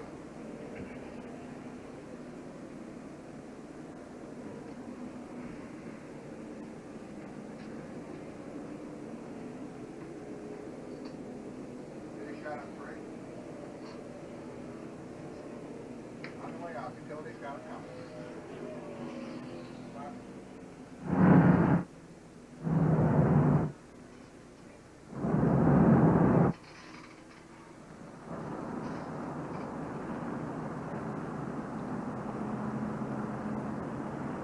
71,000 seats, every one of them sold since this past April at Richmond International Raceway, enjoying a beautiful night and a great race here in this $700,000 Miller Genuine Draft 400. With Neil Bonnet, I'm Ken Squire topside. We're in our third caution period, which came about on lap 131 with a 2-car jam session going into turn number 3 that looks like it's eliminated the STP car of Rick Wilson and young Todd Bodine driving the Butch Martin car as well, being towed away. Earlier today, Lieutenant Colonel Ron Hall presented the U.S. Air Force Reserve's Commander's Performance Award. Hello, Ken. Hi, racing fans. This is Lieutenant Colonel Ron Hall presenting another Air Force Reserve Commander's Performance Award. And if you're mechanically inclined, pick up the phone and call the Air Force Reserve Recruiting Office. They'd love to hear from you. We gave 2 Air Force Reserve Commanders Performance Awards earlier today to Mr. Ken Squire, Mr. Fred Reinstein. Ken, of course, being the host of the show, and Fred behind the scenes as producer of the show. So congratulations to you, Ken and Fred. Now, with me today to receive the award is a man who started here winning in 1977 with his first Winston Cup race, Mr. Neil Bonnet. Thank you for being here. Please accept this award on behalf of the Air Force Reserve. It recognizes your abilities as a driver, your service to the sport of racing and to NASCAR, and certainly your TV exploits as your new TV show winners. Congratulations, and please accept this on behalf of the Air Force Reserve. Colonel, it's a great honor to accept this award, especially coming from a bunch of winners like the Air Force. It's a great honor. Thank you. I thought they were going to give you that award for that little job of flying you did at Talladega. I had it, Kim, but that crash landing canceled it all out. Okay. We'll be back with more in a moment, and for the restart here. 138 are complete. We're getting this field organized to go racing again at Richmond.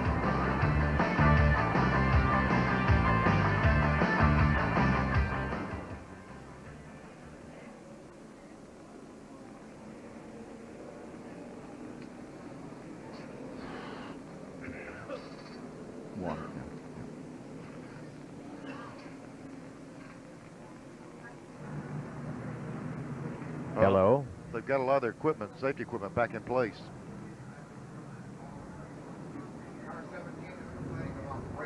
Hello. Hello. Hello. My headset's not very good. Water. No. I can hear you. Yes, Fred. Yes.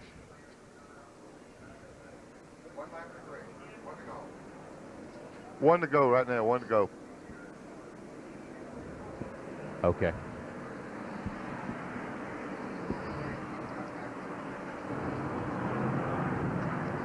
Yeah, it's be fine. I can wait here. I'd use the other one. I'd have switched them out. Yeah, I'm not gonna start coming to me.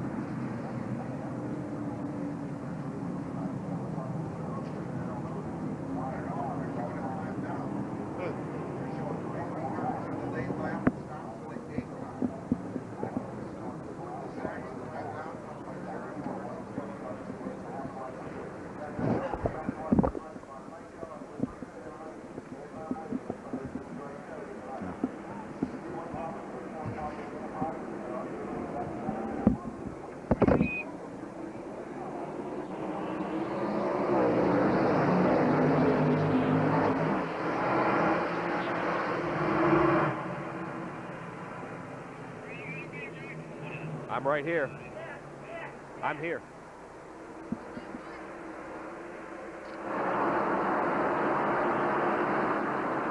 Race is just back under green to come around a complete lap 142. They hit it at 141. And there you see Mark Martin out in front with Kyle Petty there. And as they scramble down into turn number 1, the 18 car mixing it up with them. I think they have him on the tail end of that lap as they get this race resumed. Yeah, they're showing the 18 as a lap down. The 42 car is showing a lot of strength here right now.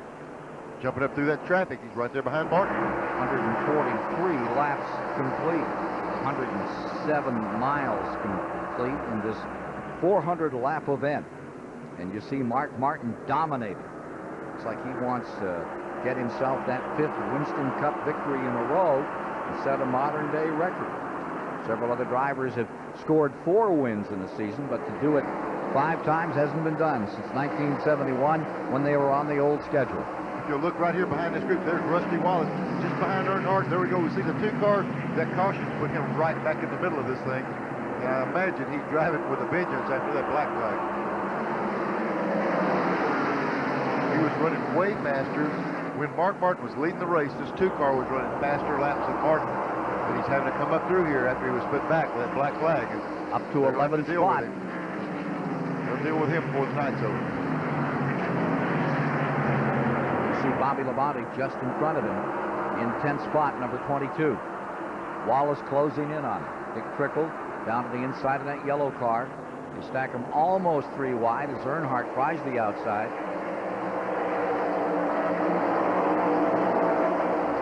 Clutch and transmission change on Earnhardt after the final practice this afternoon has left them trying to gather back that finesse they usually have when the race starts. There goes Terry Labonte onto the bottom in car number 14 and makes a good move on 22-year-old Jeff Gordon out of Pittsburgh, Indiana, the leading rookie on the Winston Cup Tour. There's Gordon working that outside lane really good. Ooh, the 5 car got running back to 14 just a little bit. They capped a little bit in the middle of that corner. Ooh, we see the 14 wiggling right there. A little bit of contact. With Earnhardt on the outside. Rudd driving up on the inside. The orange 5. This battle's about 3 seconds behind the leader, Mark Martin. The look from on top at this struggle. See Bobby Hillin down to the inside of 90. Jeff Gordon, 24, right beside him. And it really shows, you'll see off of this corner, it's a real easy, wide exit. You don't flirt with the wall a whole lot. You got a little bit of room.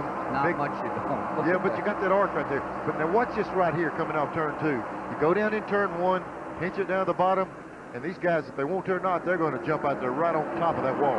See the car just fly out against the wall. A lot sharper turn, the hardest part of the track.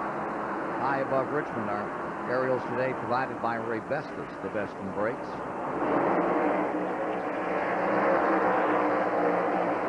Martin first, Petty second, Elliott third. Darrell Waltrip is in fourth. Brett Bodine is 5th.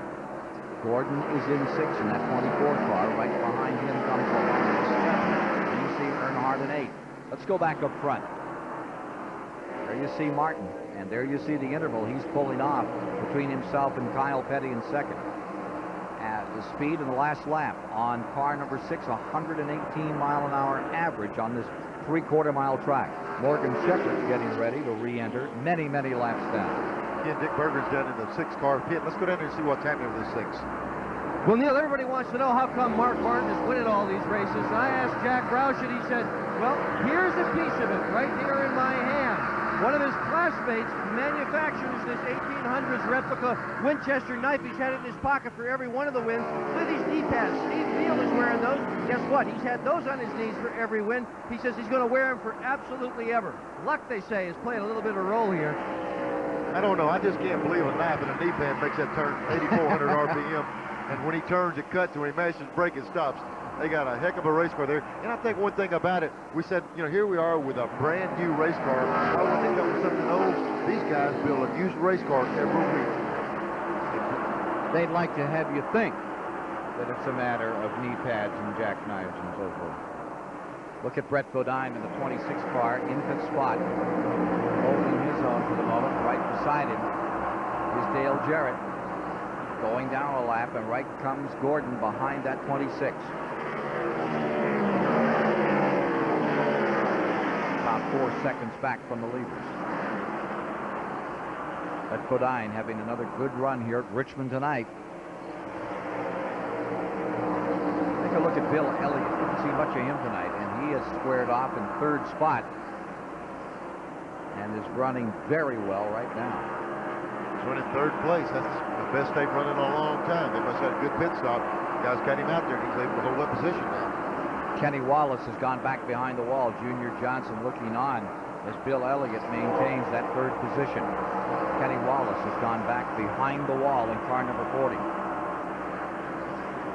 Take a look at this struggle. There's Earnhardt in the 3. Works on the bottom side. He's in 8.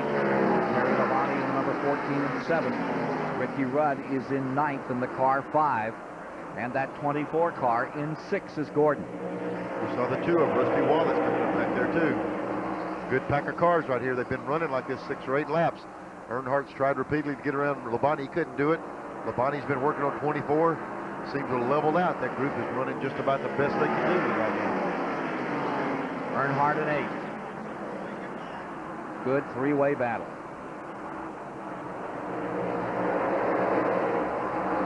Take a look at Rusty Wallace closing in on Ricky Rudd. Battle for 9th. Jarrett pinned on the outside. Schrader back there in 11th. In 10th is Wallace. And then in that 9th, it's Ricky Rudd in number 5. Bill Elliott getting around Kyle Petty. Elliott is now into 2nd spot. He got up on him coming off the 4th turn and just jumped out in front of him. Elliott, we said earlier in the show, Elliott needed to run good. They've been off the pace. Maybe this is the night.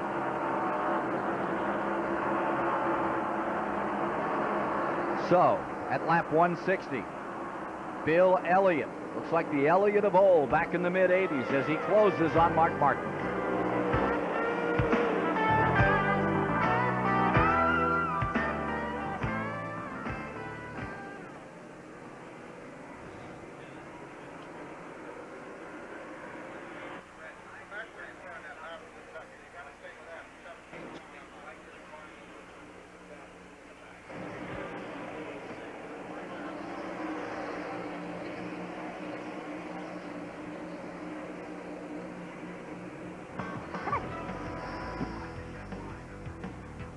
Fees and considerations have been paid by the following: First Brands Corporation, makers of again.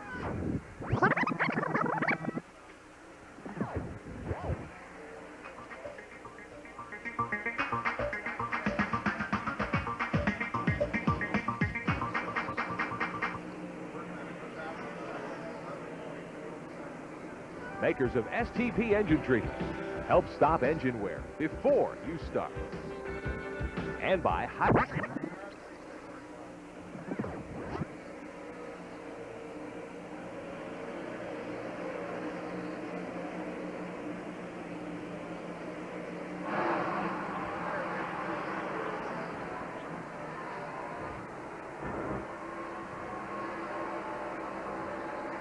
Yes, I do.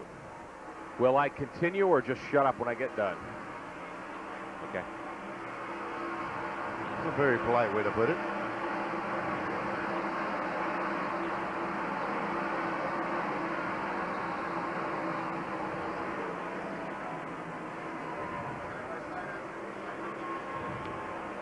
Walter's passing Kyle Petty for third.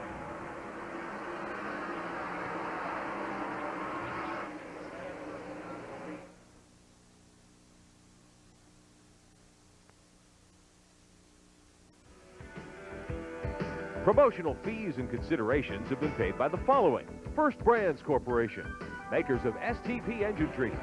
Help stop engine wear before you start. And by Heilig Myers Furniture Company, the proud sponsor of Bobby Hillen's Ford Thunderbird. And by True Value Hardware Stores. Got a tough job to do? They'll see you through it. You can do it with True Value Hardware Stores. And by Pyroil Automotive Chemicals, technically advanced, performance tested, and value priced. And by SeaWorld, bringing you airship Shamu, SeaWorld's traveling goodwill ambassador.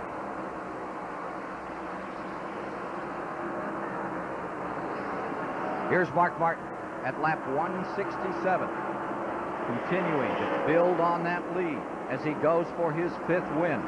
Now here's Rusty Wallace. He's moved under Ricky Rudd, and he is challenging Dale Earnhardt for 8th position. Wallace coming on with a vengeance here as we get down toward the midway mark. Defending champion, Rusty Wallace. Got a consultation flag. Had to come on pit road. Nearly a lap down. Has fought his way back into this thing. And here you see him fighting to take 8th spot away from Dale Earnhardt, the man who's going for his 6th Winston Cup championship in the 1993 season. Meanwhile, Elliott and Waltrip at it. Waltrip closing in on Bill Elliott. And this is for second place, Ken, because they just got around Kyle Petty, so this is the battle for second place. And they're 3 seconds back to the leader. Waltrip to the inside. Elliott in this race has never had much luck. Of course, he's won in the earlier race. It's now held in March. But 4th on 3 occasions. 83, 87, and 90 is the best that Bill Elliott could stitch together in this event. Here he is, wheel to wheel with Waltrip down the inside. Waltrip going to 2nd, and Elliott fighting right back and brings that Ford off that 2nd corner. Boy, what a bite that thing has. Yeah, and that's a tough move to make on the inside. We're talking about that being a tight corner, that inside line, you pinch it down. He's got a better chance at him on the inside coming off this corner. You got a sweep and turn, it doesn't bog your car down as bad. See, he held a lot better line, but now he's going to have to pay the price on this end. He has to pinch his car down. If Elliott can get in the throttle, he'll make that big jump on him again right here. Here comes Elliott pulling back on the outside. Walter held his line a little bit better. Now he's going to have that advantage on this big arcing corner, so Walter should be able to make a pretty decent run at him right here. That's the way they complete lap 173 in this war for 2nd position as Martin continues to lead by 3 3/10 of a second. Here you see Kyle Petty running 4th just behind him. About 150, they step off for just a moment. Describe getting into that corner here. Well, we're watching Walter right here. He's coming in his front straightaway, and you drive so much deeper in this corner you think you ever can. It's still in the throttle, in the throttle, in the throttle. They roll out way down in the center right here, and then it's just wide open. Not any feed in the gas, just stand in the throttle, and it looks like it's going to knock that wall down there, and the car will cut. These things will do things you think they want. An average person getting there, you say it's not going to make this turn. But these things are capable of making turns you wouldn't believe, and it feel like it's going to knock the fence down. And even with that 5-point seat belt and that special seat built in, it still feels like it's going to throw you over on the passenger side. Well, it does. It sends your head for a ride over there. Well, you got everything tied down but your head.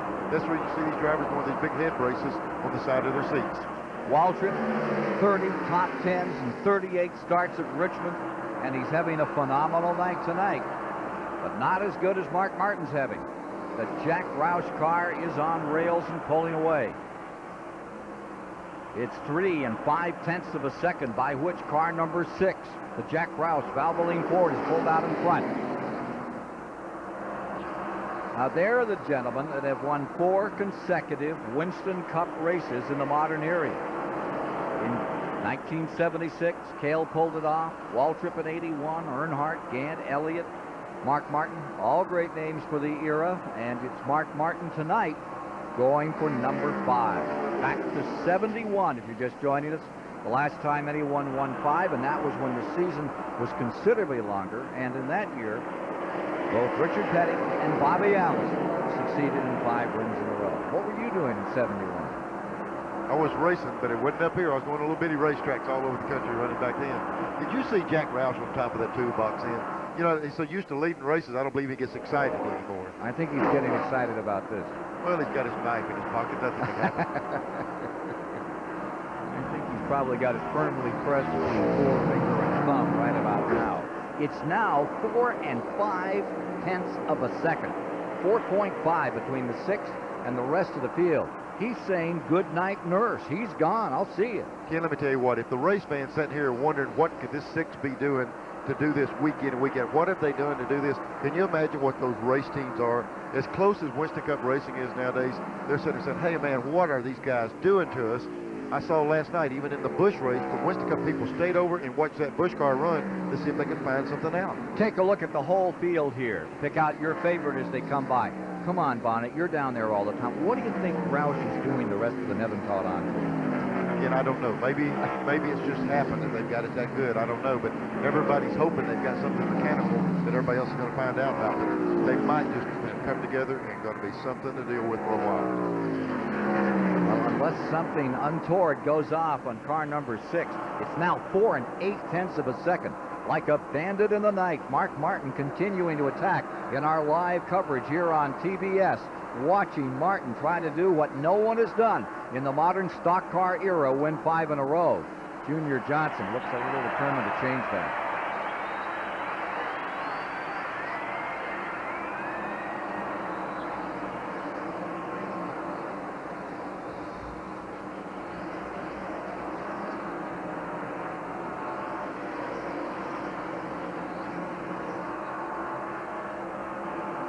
But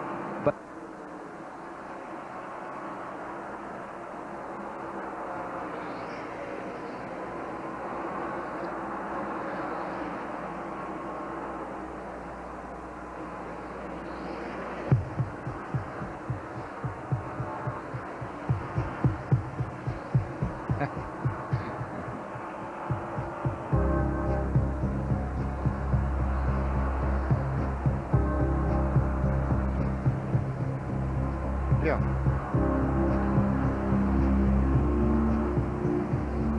Okay, now that's in Busch racing, but I don't guess it matters, does it? No, okay. That's some fun with it. Got you.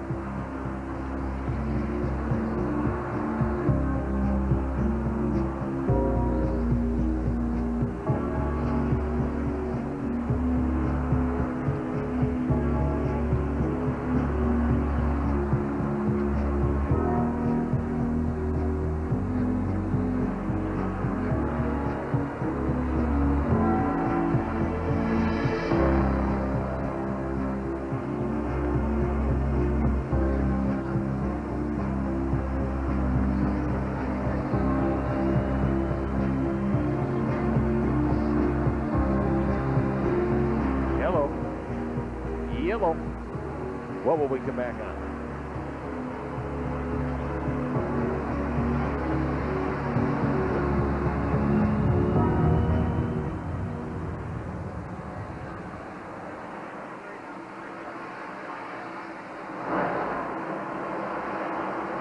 Back at Richmond International Raceway, some of our fans taking a break, getting a snack, as we're about midway tonight in the Miller Genuine Draft 400.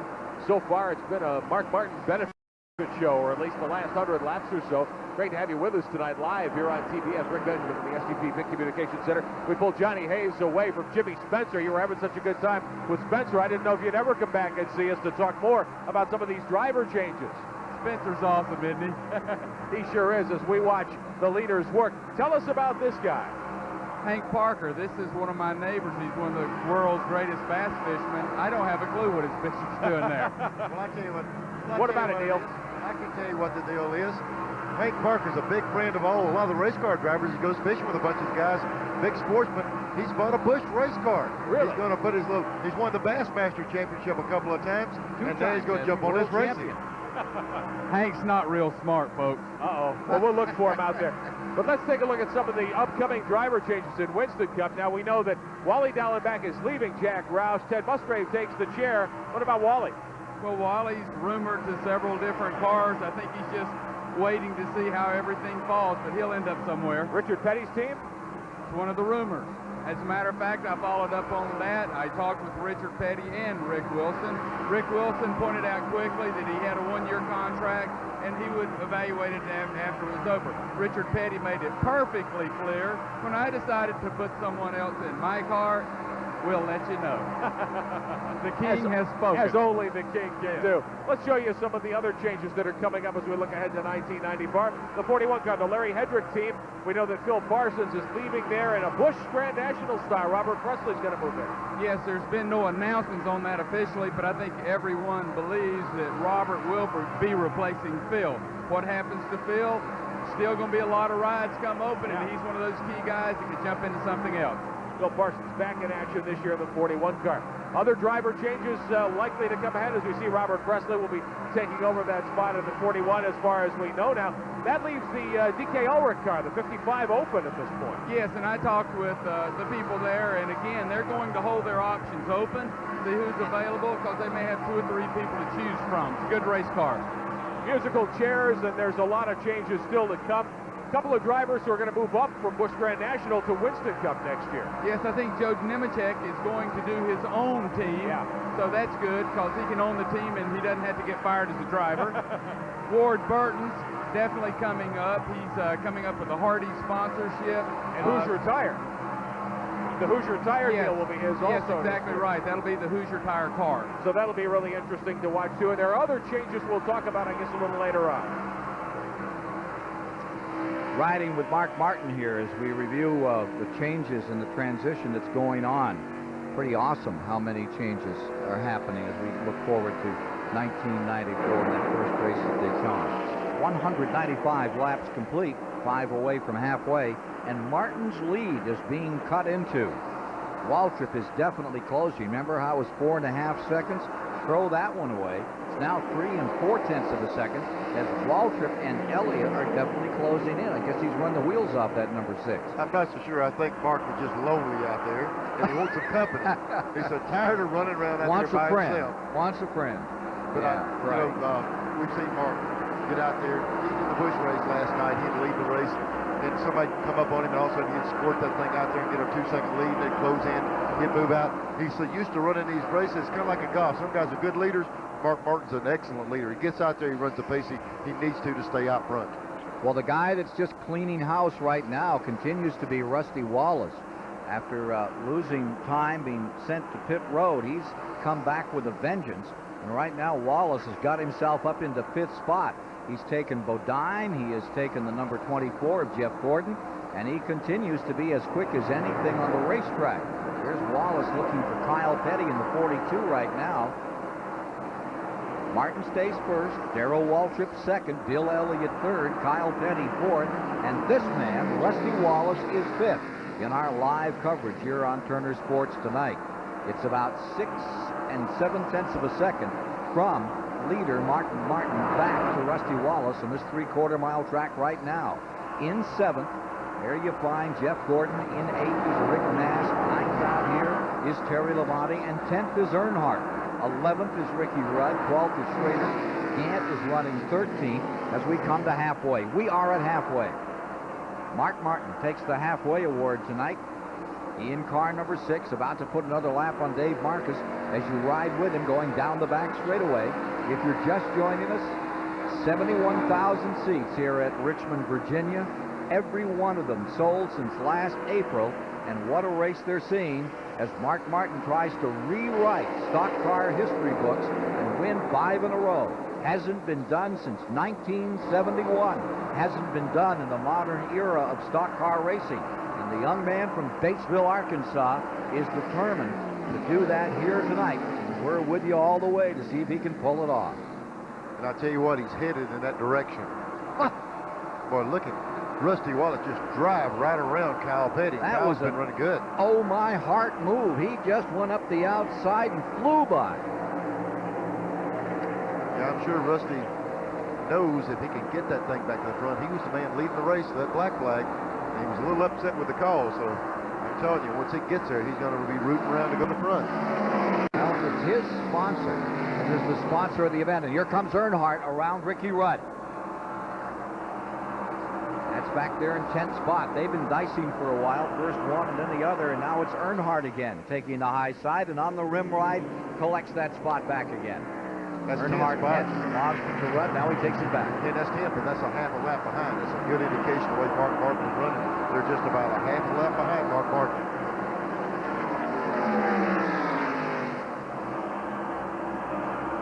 Well, guys, I'll tell you, Steve Neal just come over, crew chief for Mark Martin. He said, Mark, let's just take it easy now.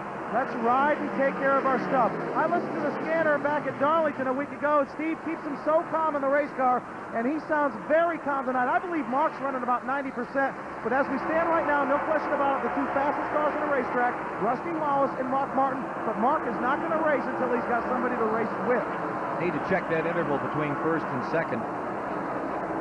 It's about 6.5 seconds between Rusty Wallace back there in fourth and Mark Martin is your leader. And we'll check that interval between Martin and second place man Darrell Waltrip. Bill Elliott stays in third, right there with Waltrip. 206 laps are now complete. Take a look further back here. Ken, you know, earlier we were speculating, wondering what happened with that black flag. Let's go down to Dick Bergeron and see if he can tell us why they made that call. Well, Neil, you called it correctly from on top. They thought that perhaps Rusty Wallace had given the field a brake check.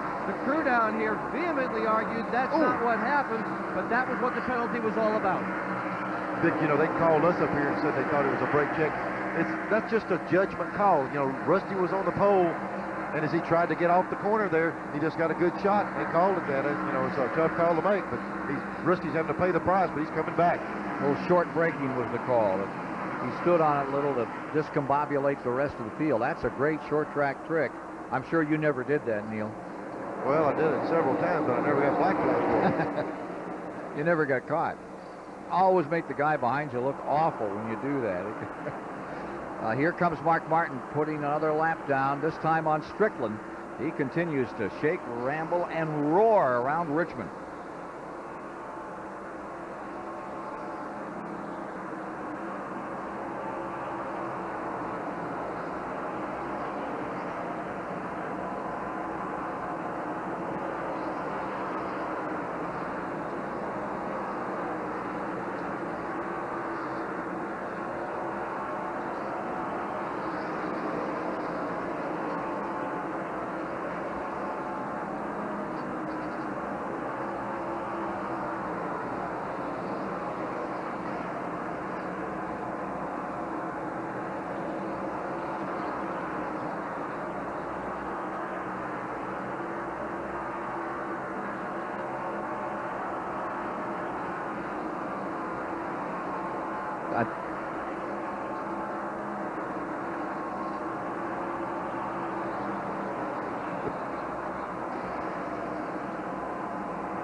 He's moving up.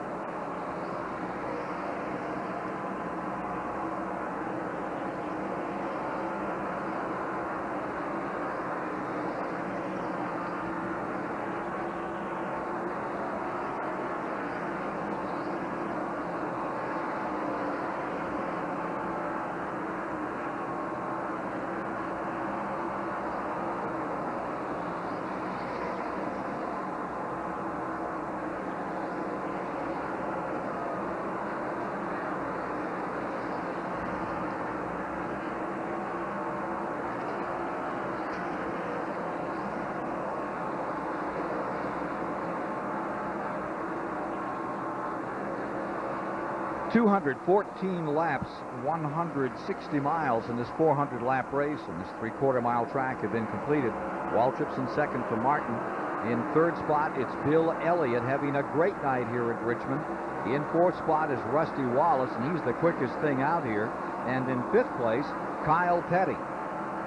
That was the rundown after 2:11. The board is now showing 2:15. There's Mark Martin leading. Wallace, about 4 laps ago, was at 6.5 behind him. Then he cut it to 6.2, then 6 flat. Now it's 5.9 as Rusty Wallace back in fourth place. Now it's 5.7 as he closes even tighter. And in between Wallace and Martin are Waltrip and Elliott running second and third. Now there they are. Darrell Waltrip in that second spot trying to lap Dave Marcus, and right with him comes Bill Elliott in the 11. One of 2 short track races that Bill Elliott won was right here at Richmond. Always did well in the super speedways. Cuts it to 3.5. Taking big chunks out of it right now. The question is, we just heard from the pits, Steve Mill told Martin to save his stuff, keep the car under him. We're going to wait and see if he gets down there, and then see if he can get back away from Rusty. Meanwhile, further back in the field, in 11th now, is Dale Earnhardt in number 3. He's running 11th on the field. This is the guy that is the master of psychological warfare. Listen to this assessment of the runner-up chances for the Winston Cup title this year.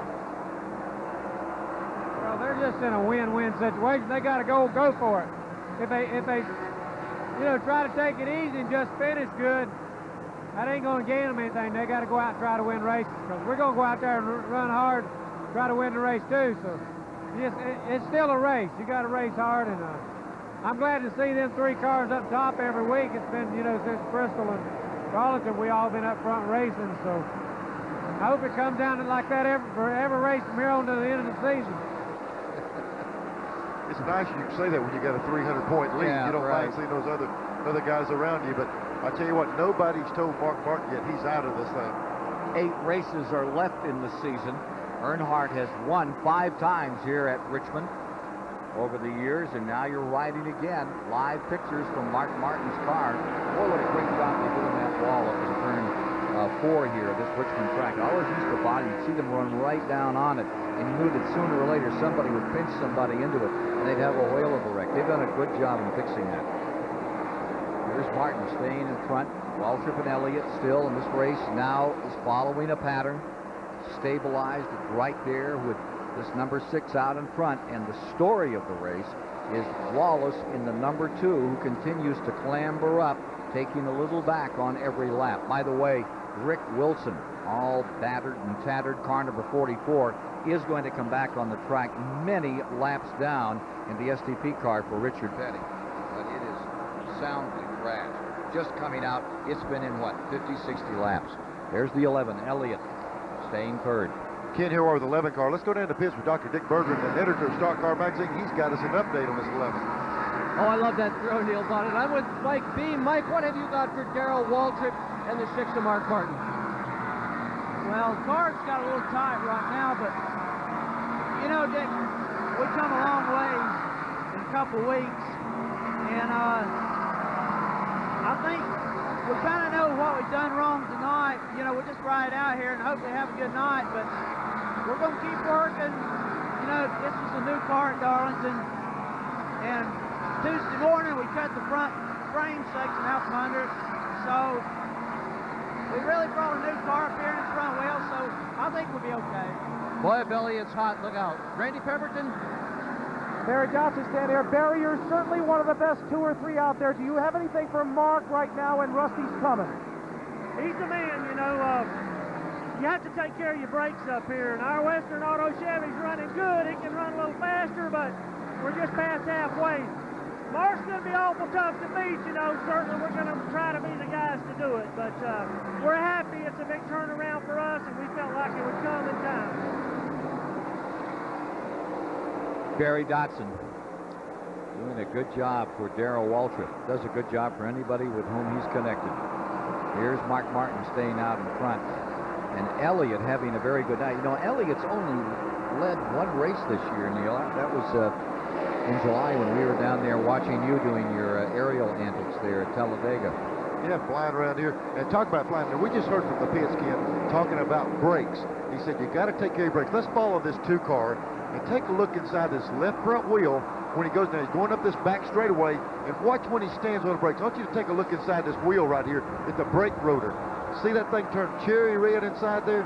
They're using these brakes so much on this racetrack at that high speed, 140, 50 miles an hour, stand on the brakes, and that was just like when they were telling Mark Martin, let's save our stuff. You got to have a good motor, but you also got to be able to stop that car and make it turn right in the middle of that corner. And there's a lot more to going fast than a gas pedal. You got to keep the brake system on these cars. We'll see it again right here. See the red center section just melting those brakes every corner. How long can they take that much abuse? Well, let me tell you what, these brake companies that work with these Western Cup cars, we're using metal pads against metal rotors, and they'll run the distance, but you can throw them away when it's over. It pretty well eats the rotors and the brakes up, but you can't overuse them. If you pace yourself, you got plenty. The problem is you get it so hot, they just do not make a fluid that will not boil. And when you get it that hot, boil the fluid, you're going to start backing out. On board with Mark Martin, the leader. Now it's 6 3/10 of a second between Mark and Rusty, and I think the pressure cooker that Rusty Wallace was trying to create, that word has gone back up front, and Mark Martin has been told to get busy. That's right. Steve Mill, I'm sure they probably gave Rusty 3 seconds, and then they said, hey, now, I've been in a situation before, you say, well, here he comes, now let's bury him. Show him you can put him 4 more seconds back down, and then when you got him down, you stomp him. So Mark Martin's in a position now that he can break your spirit. You run him down, and he mashes gas and drives away. On board with Derek Cope, Dale Yarborough car. Derek Cope is running 18th on the field. And now you're with Bobby Hillen. Bobby Hillen is back in 23rd position. Couple of laps down, scooting down here onto the bottom of the racetrack.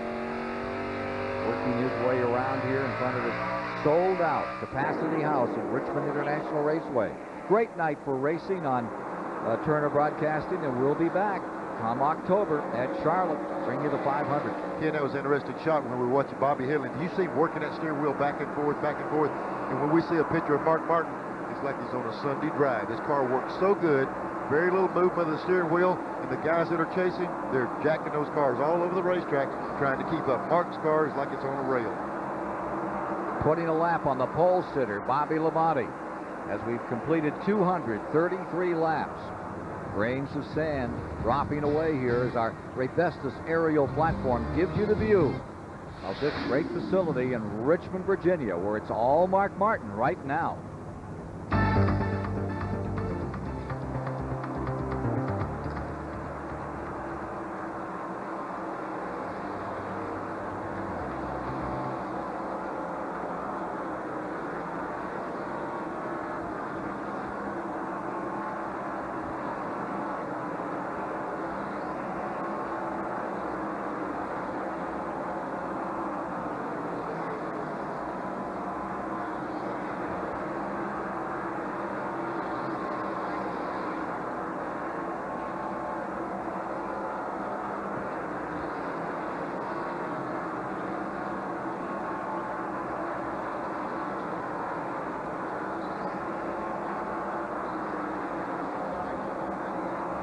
Got the 14 coming down pit road, one of your front guys.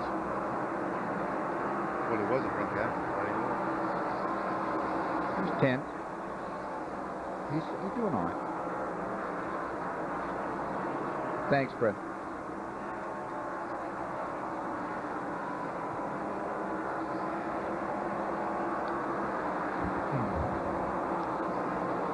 I tell you, Mark Martin's not far from getting.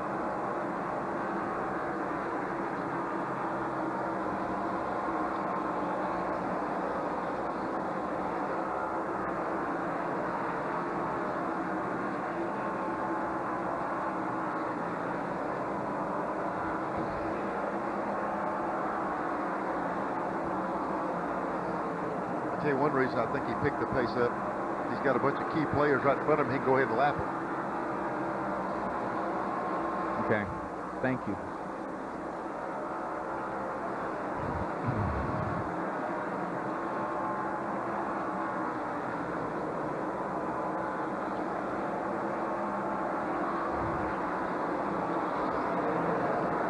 at lap 239.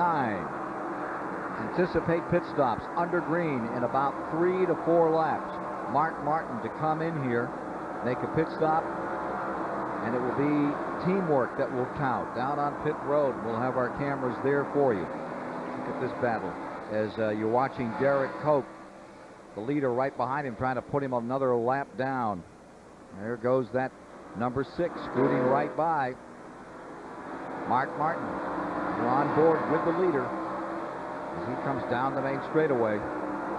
Mark Martin, a lot of folks at home want to know how close is what we see on television. Oh, wait a minute, let's just hang in here a minute. Rusty Wallace is on pit road. Wallace is in. Let's go to Dick Berggren. Ken, this was a planned pit stop. They had slowed down a full second a lap from when they had new tires on the car. It's about 110 laps since the last pit stop. 4-tire change under the green flag. Billy Wilburn working that left front tire really hard now. All these guys are in an exercise program. Wow, what a pit stop. Blazing pit stop on car number 2. Strickland coming in. We're getting a time right now.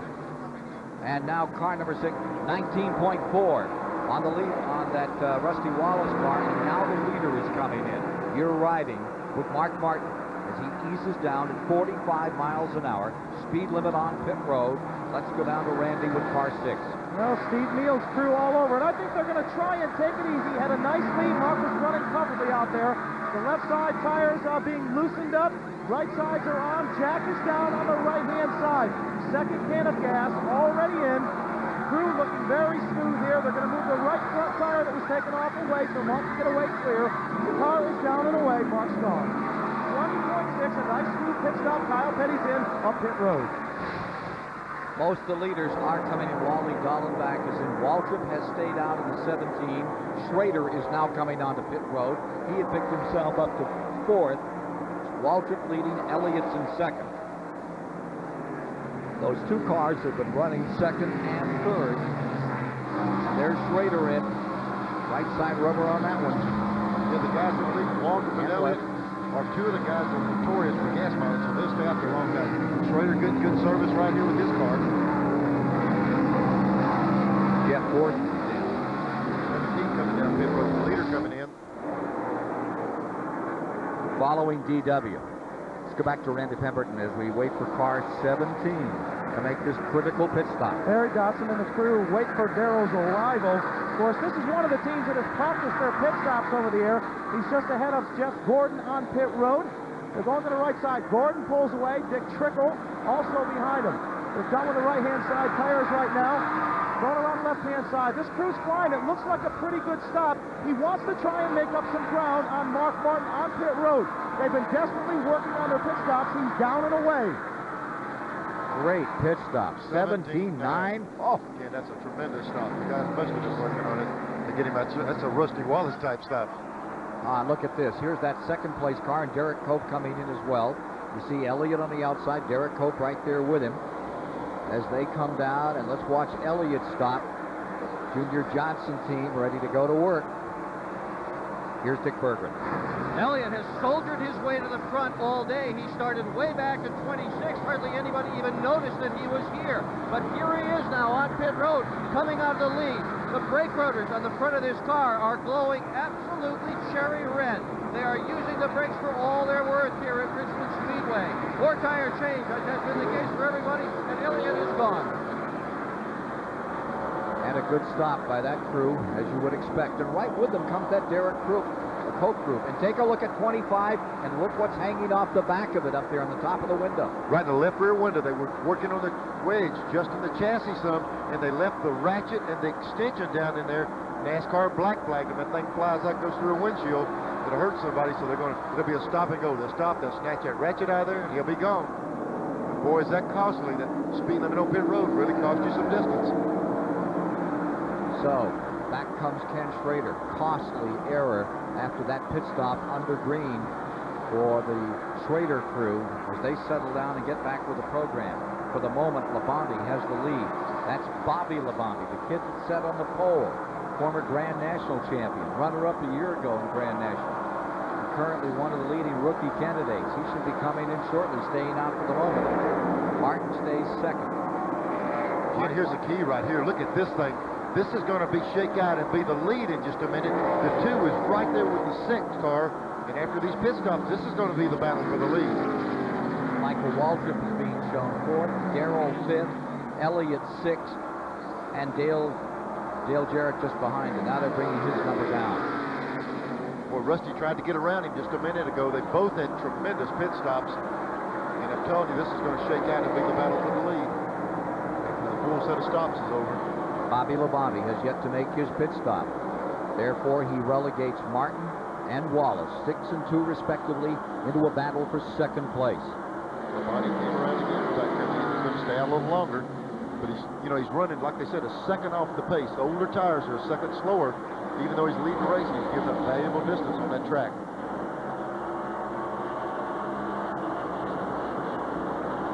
We haven't had these guys paired yet. At one time, Rusty was leading, the 6 hadn't got there yet. This is really the first chance we've had to put them back-to-back and bumper to bumper to see who can fight it out for the lead. Neil, how do you feel when you're sitting there on pit road? It's a green flag stop. You've got a good crew, but you know that a second counts for so much in this form of racing.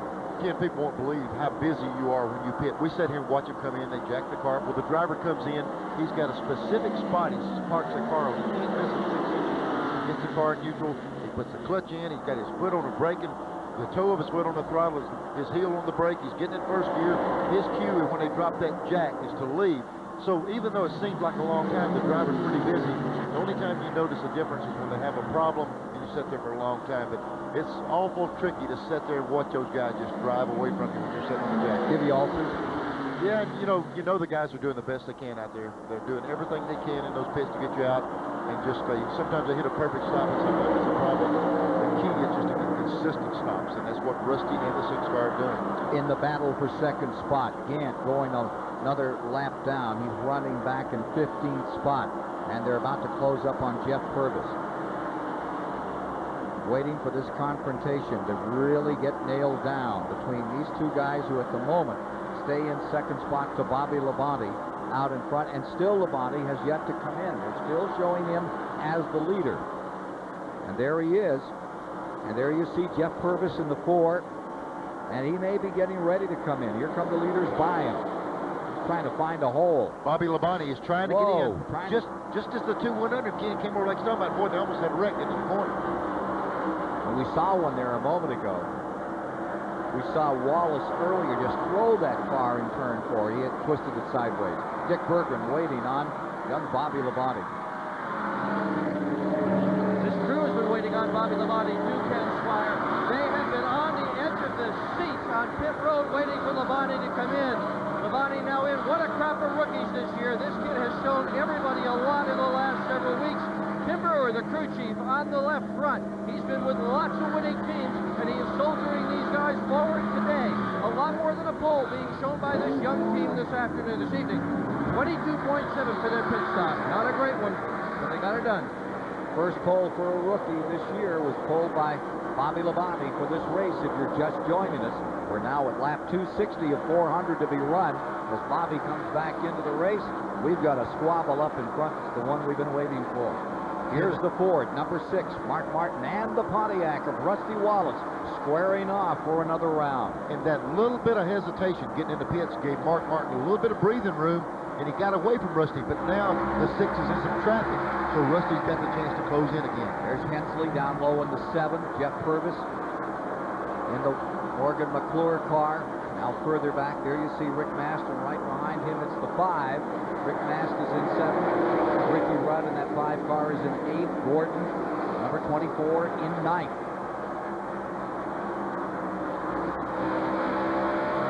Back and riding again with Mark Martin as he tries to get around Jeff Purvis. How close is what we watch on television to what you see behind the wheel, Mark Martin? No, not really. It's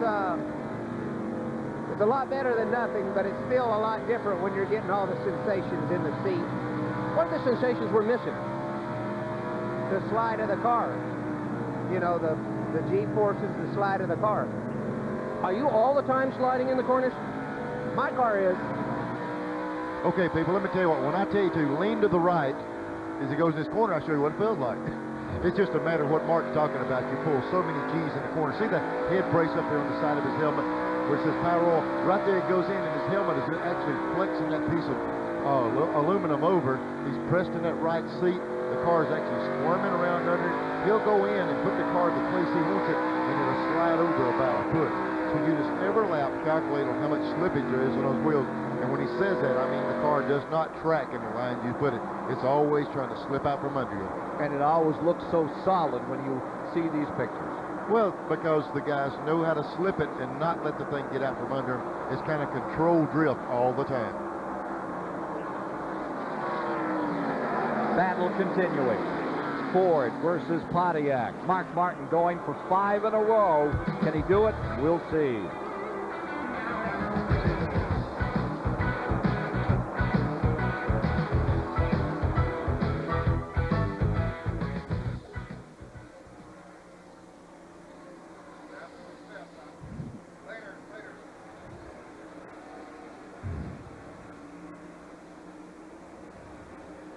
Ah.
Right. It's going to sound bad on his pit crew. He was running about 10th before he...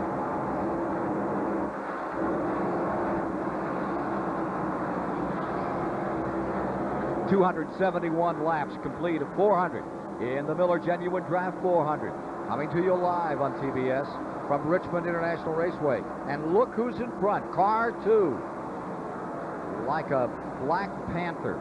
It was Couchy, ready to pounce. And look at this move. There's Purvis up on the outside in the 4 car. He comes in there, and the 2 cars kind of boxed in behind Purvis. Right here, the 6 and the 2 are racing for the lead. Now watch Rusty. He gets a good run up off this corner. He's going to follow the 4 down the back straightaway.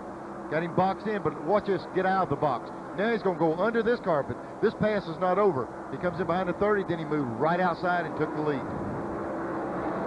Nice piece of driving has put Rusty Wallace in a place to win his 3rd Miller 400 here at Richmond International Raceway. He, for the moment, is the leader.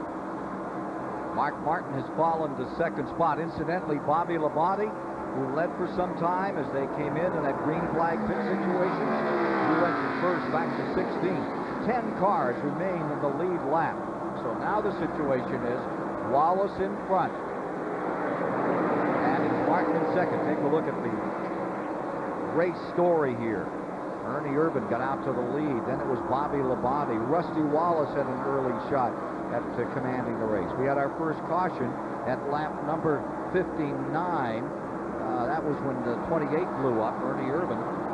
Wallace has been up there at the caution at lap 82. That was when the 12 car crashed. The Autolite race story showing you Waltrip getting a chance at it, then Martin dominating for a while out there. third caution of the day came at lap 133. We had a two-car jam session. Rick Wilson beaten up, and Todd Bodine's car up here in turn 3. There you see the 26 to 42 as you're watching this auto light breakdown on the event, giving you an idea of how it's come to pass. We're at lap 277 now, and the last 10 laps have been that car number 2. And there's a great story in this number 2. They called him for doing a little short braking out there on the start. That was the NASCAR call. They brought him in, penalized him, put him on the tail end of the field. He was about 25 car lengths from getting lapped, circulated around, fought his way through. And there's Rick Wilson, snubbed up that 44 considerably. Kenny, we've got Randy Pemberton down in the pits, in the 2 pits. Let's see what they think about what's been happening. Well, I can tell you guys, you talk about 25 car lengths from being lapped for Rusty. Look who's about 12 car lengths from getting lapped by Rusty. It's Dale Earnhardt. Buddy Parrott, Rusty Wallace's crew chief, came over and said, go get him. Put him a lap down. They're talking championship points here, guys. If Earnhardt's running 10th, he's on the lead lap, but all the way through 17th, from 11th to 17th, those cars are 1 lap down. They want to put him in that group. It's all a bunch of points, man. He's racing to win, but he's also racing for that championship. Remember that Earnhardt leads in the points by at 304. It's Rusty Wallace in second, and Mark Martin very close, just 3 points behind him in third, followed by Dale Jarrett and Morgan Shepherd in the top 5. Then Kyle Petty, Schrader, Irvin, Jeff Bodine, and Jeff Gordon rounding out the top 10. So Earnhardt working on him pretty hard now to get him a lap down. Yeah, if they can get him a lap down in the caution, right now if the caution comes out, Earnhardt is almost assured of being in 10th because he's the last guy on the lead lap. If they get him this lap down, the caution comes out, he's got 6 more cars he's got to fight all night long to hold that position. So it's critical for Rusty to get up there and do that. Oh, look at this skirmish. There's the 5 car down to the bottom underneath the 26. Fighting for 5th. Ricky Rudd is there. Brett Bodine on the outside. At 282, this struggle going on.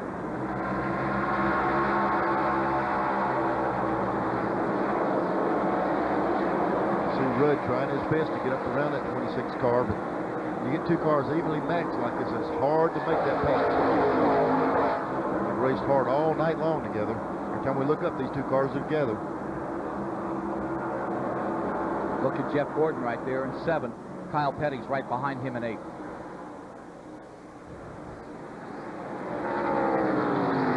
We saw Petty earlier in the night right up front in 2nd place. Looked like he had something for the leaders, and things have changed around a little bit. He's off the pace a little bit. Kyle Petty's in 8th. The 9th car is Terry Labonte, the Kellogg's car. And then in 10th is Earnhardt, and he was the last car in that lead lap. Not only is Rusty trying to run Earnhardt down, he's put about a quarter of straightaway on the 6 car, which really surprises me. There you see Earnhardt. Got Ken Schrader in between the 2 car. While this is going on, while Rusty's making this charge to get Earnhardt down, well, I tell you, he's really pulling away from the 6 car. Schrader back in 17th position, getting lapped by Rusty Wallace, defending champion, goes down a lap. Ooh. Wallace having a little trouble getting through there. Schrader making a good move. Ken, we just got a call from the pits on Rusty's radio. They say they just got a bad set of tires, and it's the slowest he's run all night. And look at this struggle continue. There you see Rudd in the 5, and Brett Bodine at it again, and give 5th place back to Ricky Rudd. Ricky Rudd back around Brett Bodine, and Jeff Gordon looks him over. Remember, Jeff Gordon is 10th in the standings at the present time. Struggle for 5th place. It's a 4-way deal. First, but a report, Neil Bonnet passing on, that he's got a bad set of tires. That was Mark Martin. They say Mark Martin's got a bad set. Mark Martin's got a bad set of tires. And he's dropping off the pace a little bit. You're on board with Mark Martin. Oh, boy, it's just a bad time to have that happen. Trying to win that 5th in a row. Remember when Gant Neal was going, he won 4 in a row, was going 5, and he was, he was less than 10 laps from 5 in a row back in '91 when he lost his brakes.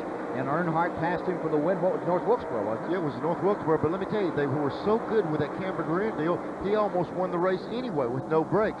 He led it for a long time without brakes, and then he ended up running things falling out and won the race. So you get an edge, you've got something on these folks. I couldn't believe how well Gant drove that race. I sat home and watched it on the TV, and it was incredible because you knew he'd run out of brakes. They were reporting that, and he just kept never leading missed the race. a lick. Never missed a beat. No. Just as long as nobody stops in front of you, all right. But that's a terrible feeling right along and nothing on that pedal. But you see that, remember that's how they said Petty became the great driver that he was, is because in the old days didn't have the kind of braking systems you had now, and you're always out of brakes. I couldn't have stood a whole lot of that. I always liked to be there, but I needed it or not. So Wallace is first, Martin is second, and Martin is backing up because he has a set of tires that haven't matched up. We'll take a quick commercial break and be back with you once again. SeaWorld Shamu up there, keeping an eye on this one at Richmond International Raceway.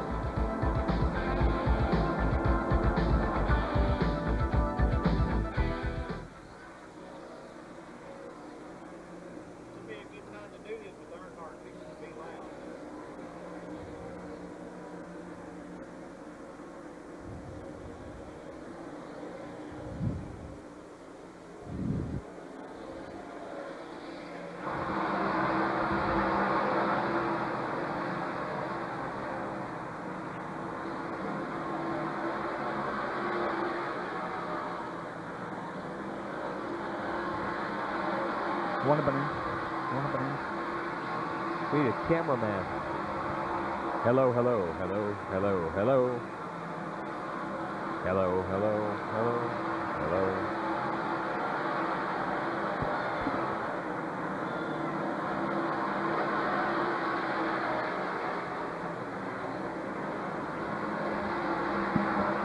Somebody got a mic key.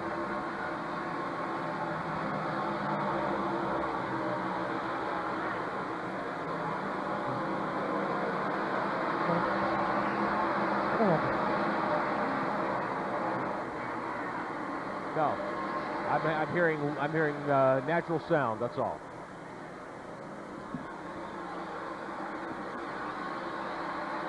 Yeah, I came back and redid that. Huh? No, I'm hearing natural sound. I'm hearing microphone. I hear me and I hear track sound. That's huh? No. Can they not hear you? I don't know if they're hearing me or not. I don't think I'm not hearing anything back. I'm hearing me here. I'm hearing nothing else. Rick, can you hear me? Yes. Who's that? This is Neil. Fred. Hey, Neil. Rick Yeah, can hear me. Do you hear me? This is Ken. Do you hear me, Rick?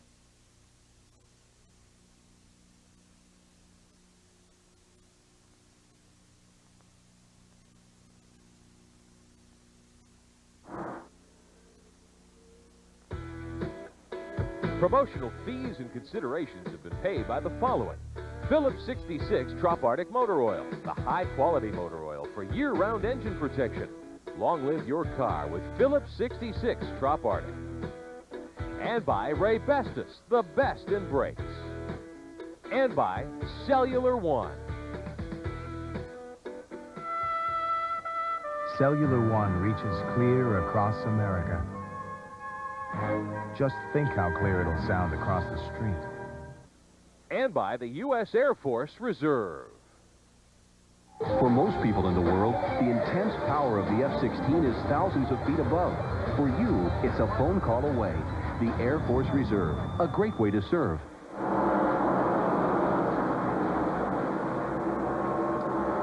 300 laps will be complete this time by. That means there's just 75 miles to go, 100 laps to finish it.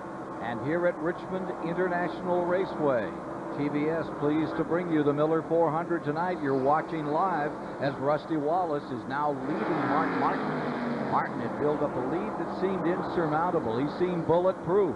But for the moment, the interval between Martin in second place and this man, Rusty Wallace, stands at 3 3/10 of a second. Oh, we got a spinner in turn number 2. One car all the way around at Sterling Marlin. He's trying to gather it back up. Caution is out. He's still trying to get it fired. everybody getting around him. Racing back to the line comes Rusty Wallace, the leader. Earnhardt has not gone a lap down. Wallace was trying desperately to do that to him. Didn't happen. I tell you who's looking for this caution is is the 6th car, Mark Martin. I made the call wrong earlier. Martin is the one that said he needed different tires. Let's take a look and replay at what happened out here in turn 2. There we see the 8 car, Sterling Marlin there. Oh, the 26 is coming up there. It gets together. 26 tapped him in the rear just a little bit. These two guys were able to go around.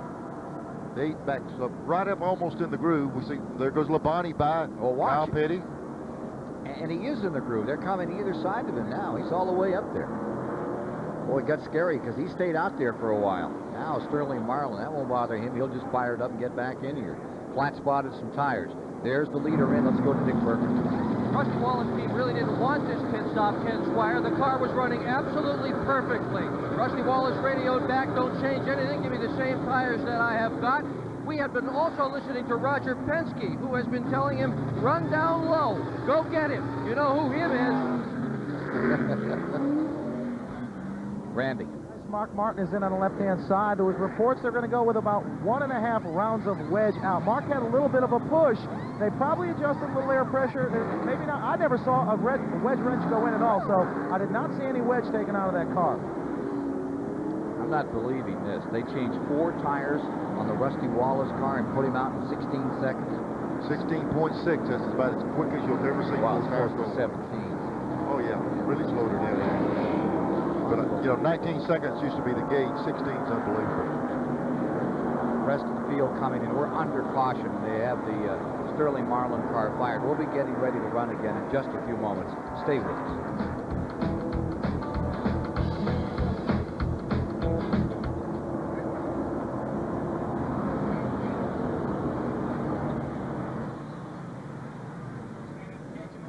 Yeah. We still have that that brake rotor with Morgan Shepherd. He's back on the track. You want to do something with that in a little bit?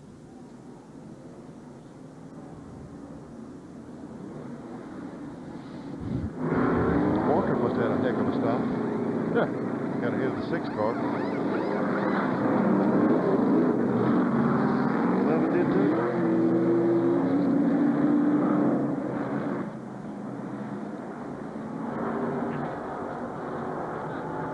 That's not bad.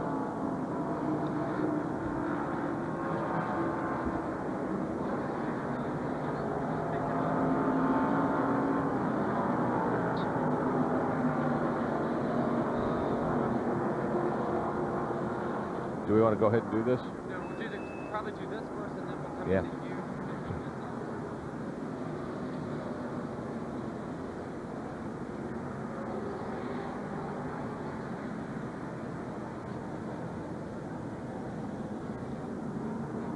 I believe they're going to give one to go this time around. They are going to, I think.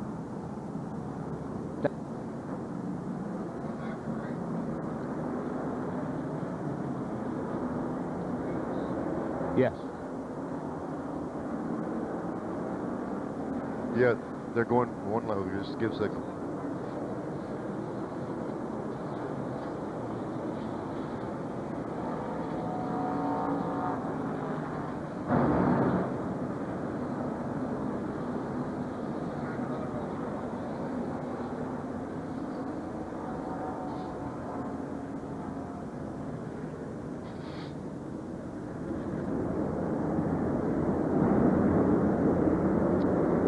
Around to restart the race at lap 307. Wallace is first, Waltrip second, Elliott third, Martin fourth, Ricky Rudd fifth, Gordon is sixth, Kyle Petty seventh.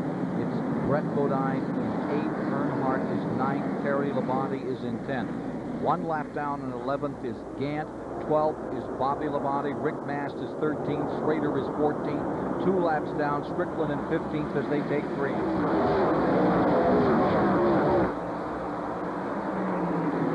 Another good pit stop by the Waltrip crew. A brilliant pit stop by the Penske organization. Really have that team stitched up. You know, the restart, they blackbagged the 21 into 1, I think they said it was, for passing on the inside on the restart, so some of those guys will be coming in. Wallace has led 110 22 308 laps so far. That's a 22 into 1, Ken. They called both of those guys, Labonte, had a good run going, and they passed on the inside. They're going to bring him in.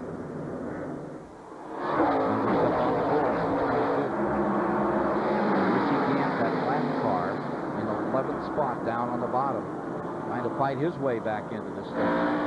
Mark Martin on board the 4th place car down the main chute. What's going to be interesting with this to see if this set of tires works as well as all of his other ones had. The last set cost him some distance. Derek Cope in heavy traffic now. Martin has led 154 laps tonight. Derek Cope with Bobby Hillman up on the outside. Up the front of his cars, he's up on that outside line. Side by side, 2nd place. It's Elliott on the outside. Waltrip down low. Here comes Martin into it. Back straight away. On board with Mark Martin as he looks over at Bill Elliott. Martin now 3rd. Closing in on Bill Elliott 2nd. Pontiac 1st. Ford's running 2nd and 3rd. Chevrolet, Waltrip back to 4th. Earnhardt in turn 2. A little trouble as he came out of there and started down the back straightaway. And he's coming down on the pit road. That's the one. That's the one coming down pit road. Rick Mast in the 1 car comes on the pit road. Yeah, the 22 honored the black flag. He came in and he's been back out. Mast in car number 1, in and out on that stop and go. Earnhardt is okay. Continuing out there. In 10th spot. In the lead lap. Holding on. Look at this struggle for 2nd position. Elliott there. Martin trying to take it away. And while this is going on, Rusty Wallace has got clear sailing out front. He's getting a little bit of distance on these guys while they're doing this running. Martin close it down, get in that corner. Randy Pemberton is in the Mark Martin pits. Let's get a report. Steve Neal had a bad set of tires last time. Did you make any other adjustments, and can you catch Rusty? We changed the tire pressure around. These radial tires react to that real good. Right now, we got to get by the 11. There's a bunch of good cars behind us. Rusty's real stout. He's got clear track. He's probably got an advantage right now, but we'll have to wait and see. Okay, good luck. Dick Berggren? Well, Buddy Parrott, how do you play it from here? Well, I just hope this thing goes green. We got a good car on long runs. I just hope we don't have to go another one of those. Greg Wallace just said timed us at a 16:68 that last pit stop, and I hope we don't have to do that to him one more time. I would like to say that I'd like to wish my mother-in-law and father-in-law a happy anniversary. Look at this fight. 2nd spot. There you see that 11, Bill Elliott, and right with him comes Martin again in this struggle for 2nd position. You're riding with Mark Martin as he tries to take a spot away from Bill Elliott, a 39-time Winston Cup winner. Well, this is a good run for Elliott. Just in front of them, you see Bobby Labonte's number 22. Remember, he was up on the pole. He's back in 13th, a lap down from the leaders. Yeah, that deal, they just black flagged him, and it cost him. He came in, he came right back out. There's Junior Johnson watching Elliott. Best run they've had for a long time.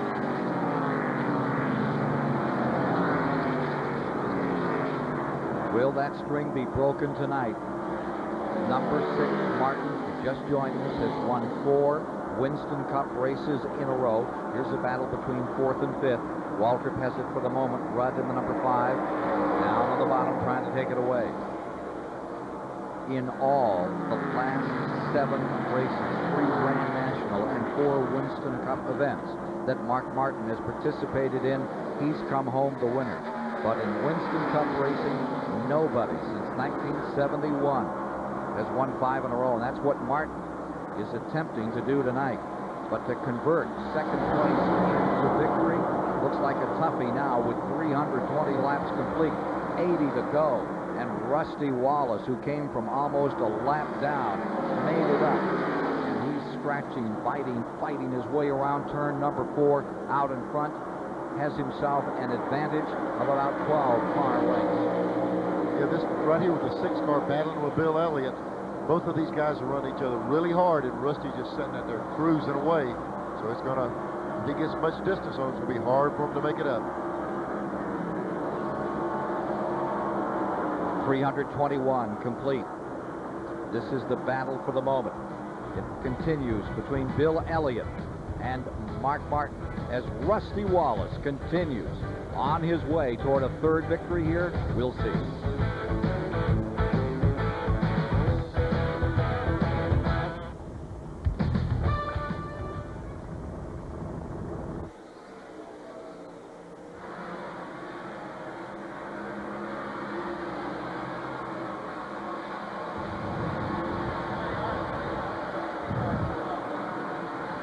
Do that too. I'm here. I hear you. We're fine. We're ready to go. We have the brake rotor deal here too, if you want to take time for that. Okay.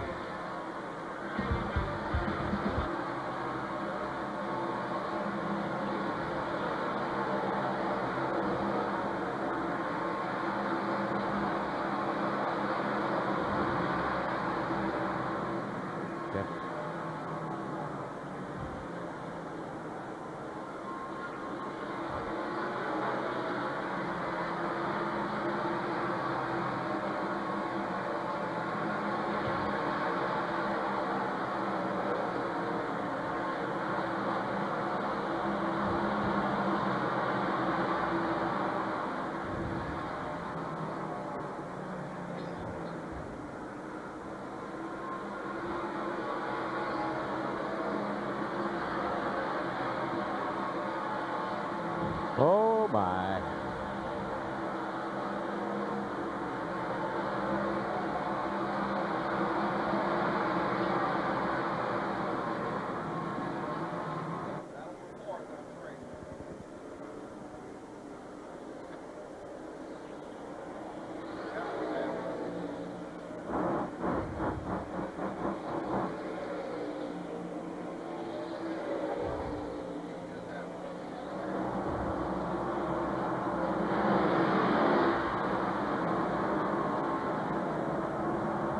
Only about 70 laps to go on a Saturday night at Richmond International Raceway, and Rusty Wallace trying to make it 2 straight here at Richmond in the Miller Genuine Draft 400. Wallace has had to fight hard all evening. Mark Martin had a dominant car earlier, but Wallace has been setting the pace here the last many laps, and it looks like he may have this one, well, not quite in the bag yet, but getting close to that point. Our upcoming event as we check the Sears Craftsman race schedule for you tonight at the SDP Pit Center on TBS. We'll be in Charlotte the weekend of October 9th and 10th. Winston Cup action on Sunday. The Mellow Yellow 500. Hope you can join us at 1 o'clock in the afternoon from the Charlotte Motor Speedway. We'll be here live on TBS. Want to show you something. You don't think these race cars hit the wall hard? This is a brake rotor that was on the Morgan Shepherd car. Remember the first caution tonight much earlier? Shepherd popped the wall in the second corner. This isn't what caused it. This is the result from it. This is a steel brake rotor. This is the aluminum hub. The brake rotor chunked badly when Morgan hit the wall. It took him a long time. They fixed the car. He's back on the racetrack, but that's a $100 piece that was trashed in that crash, gentlemen. Boy, I'd like to buy me one of those for $100. I gotta start buying for Rick Benjamin. That's a good price for that thing. And look, coming here, looks like Earnhardt has picked it up just a little bit. He got around Waltrip. He was 10th a while ago. He's up to 7th place, so he's starting to move up a little bit. See the leaders checking out up there. How much can you buy those rotors for these days? The rotor's about 100 and the hat's about 50. The aluminum hat or 75. So, but I mean, after a race like this, is pretty well used up. Kind of like throwaways. You can put a regular brake pad on them, and they won't stop you. You put a metal pad, it stops good, but it wears the rotor out in a hurry. Earnhardt's the man on the move for the moment. Finds himself in 7th. Tell you, the guy that's backed up has been Walton. Darrell is back into 9th in that car 17. Ken, I almost question, you know, he came in way back and he came out in 2nd place. I'm not sure they might have tried a 2-tire stop. I didn't see the stop, but they really moved up, and it looks like he's falling off, so something happened. See Brett Bodine right there in 10th, trying to get by him right now. Jimmy Means down on the inside. No sponsorship on the Means car. We'll find something soon.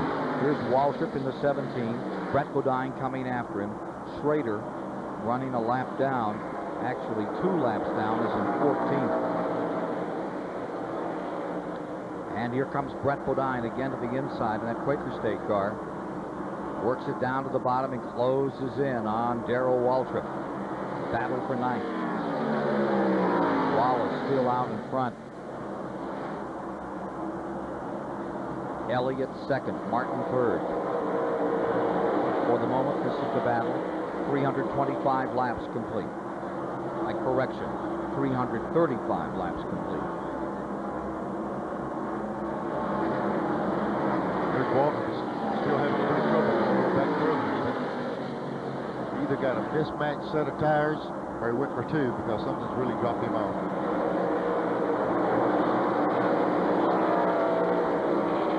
Let's go back up front. Here's Dick Berggren.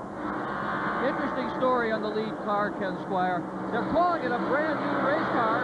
In most ways, it really is. It's got a new front clip, new body, new back end. This is the first race that's run like that. But the very center of the car, the roll cage, that was the very first roll cage they ever built when Roger Penske came to Winston Cup racing with Rusty Wallace. That roll cage with a front clip and back clip had all sat in the shop for a long while, years. They were going to restore it, make a museum piece out of it. Rusty said, that's kind of nice. Let's make a race car out of it. Well, I bet he likes that roll cage even better now because they are pulling away from second place. Some museum piece. Look at this battle for second spot. Martin is there, a couple of Fords whipping on each other here. They're 2 3 tenths of a second down. 2.3 away from the leader. Rusty's got a mirror in his roll cage. He's glad to see this right here. The more these guys race back here, the further he's going to get away from them. They're going to have one of them going to make a quick pass and get back in line and go. The Rusty's going to stretch it out even more. Martin tried to square that first turn, and you saw that car take an extra bite to get around there, and that gave the advantage back for a moment to Elliott. Right back comes Martin again on the bottom side. See Martin working hard on the inside. Earlier in the race, his car was capable of just passing anyone. Like now, he really drove the car down hard in the corner. And you're dead on. It was 2 3 tenths of a second between the first and these two squared off for second.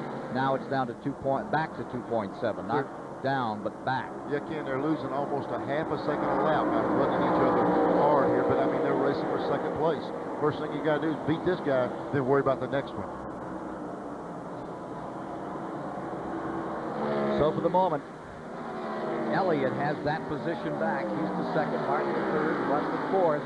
We were talking about Darrell Waltrip and his trials and tribulations. Let's find out what the story is on car 17. Dick Berggren. Well, guys, we're here in the Mark Martin pit. You can see behind me this crew member is adjusting the tire pressure in Mark's cars. This was the problem with Darrell Waltrip. They were trying to adjust his tire pressure to get so he could run with Rusty and run with Mark. Now, Mark's having a little problem with his pressure. They're going to change it. The problem with Darrell's was he put the pressure up, or the crew did, a little bit too high on the right side, and they're just having a dickens of a time with it right now. So a little tire pressure problem for them. They do everything with tire pressure now because they can't change springs, and it's very difficult to adjust these cars with wedge now. So a lot with tire pressures with these Goodyear tires. Hold the phone, Randy. Here comes Ricky Rudd. Rudd up to third. Martin falls to fourth. Ricky Rudd has gathered it up. And the lad from Chesapeake, Virginia. This is his hometown track. He's going for it right now. They ran those cars that hard, the 6 and the 11. They really abused them.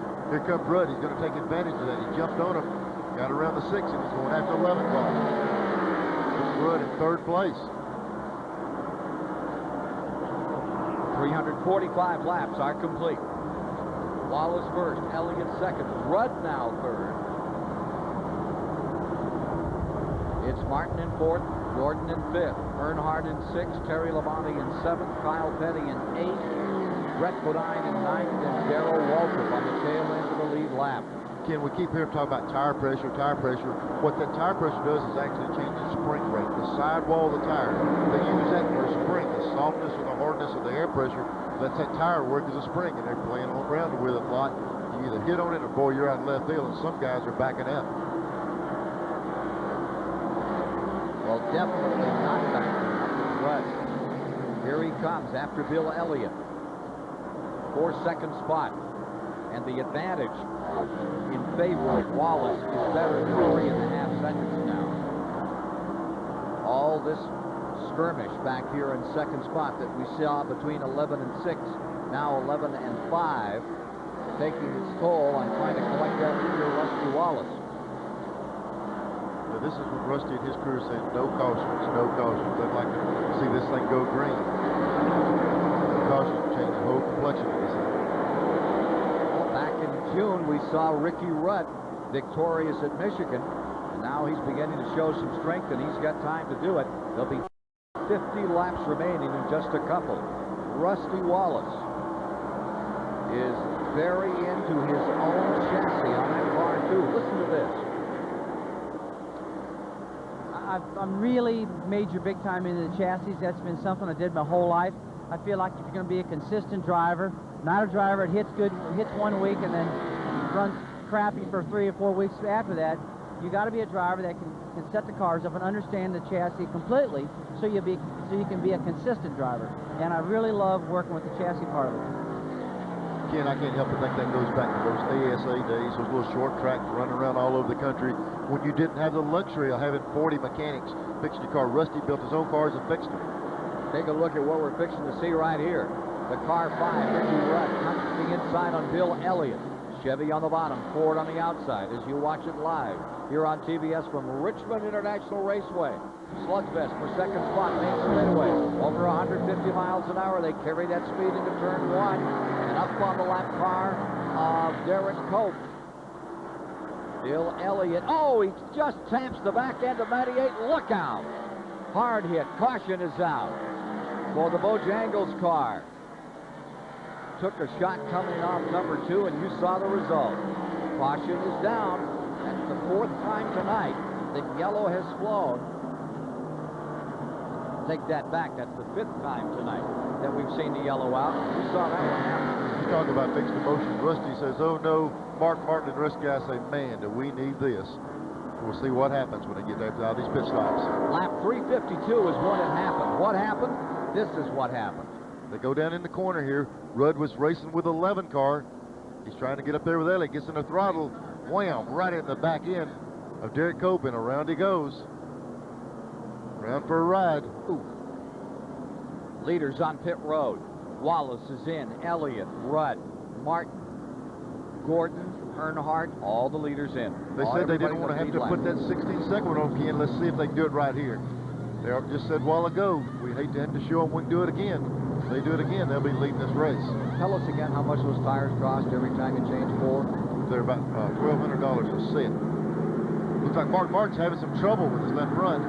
Randy's there. Well, they are having a little trouble with the left front. They went up 2 pounds all the way around, or at least on the right side. Steve Neal, 3 rounds of wedge out of the car. They're going to try and loosen the thing up, let Mark bad crash, and it's Ricky Rudd getting spun. He got hit coming out of the pits. Looks like Rudd and Earnhardt got together as they came out of pit road. Gathers it up and continues. That stop a while ago, Rusty Wallace was 17.6.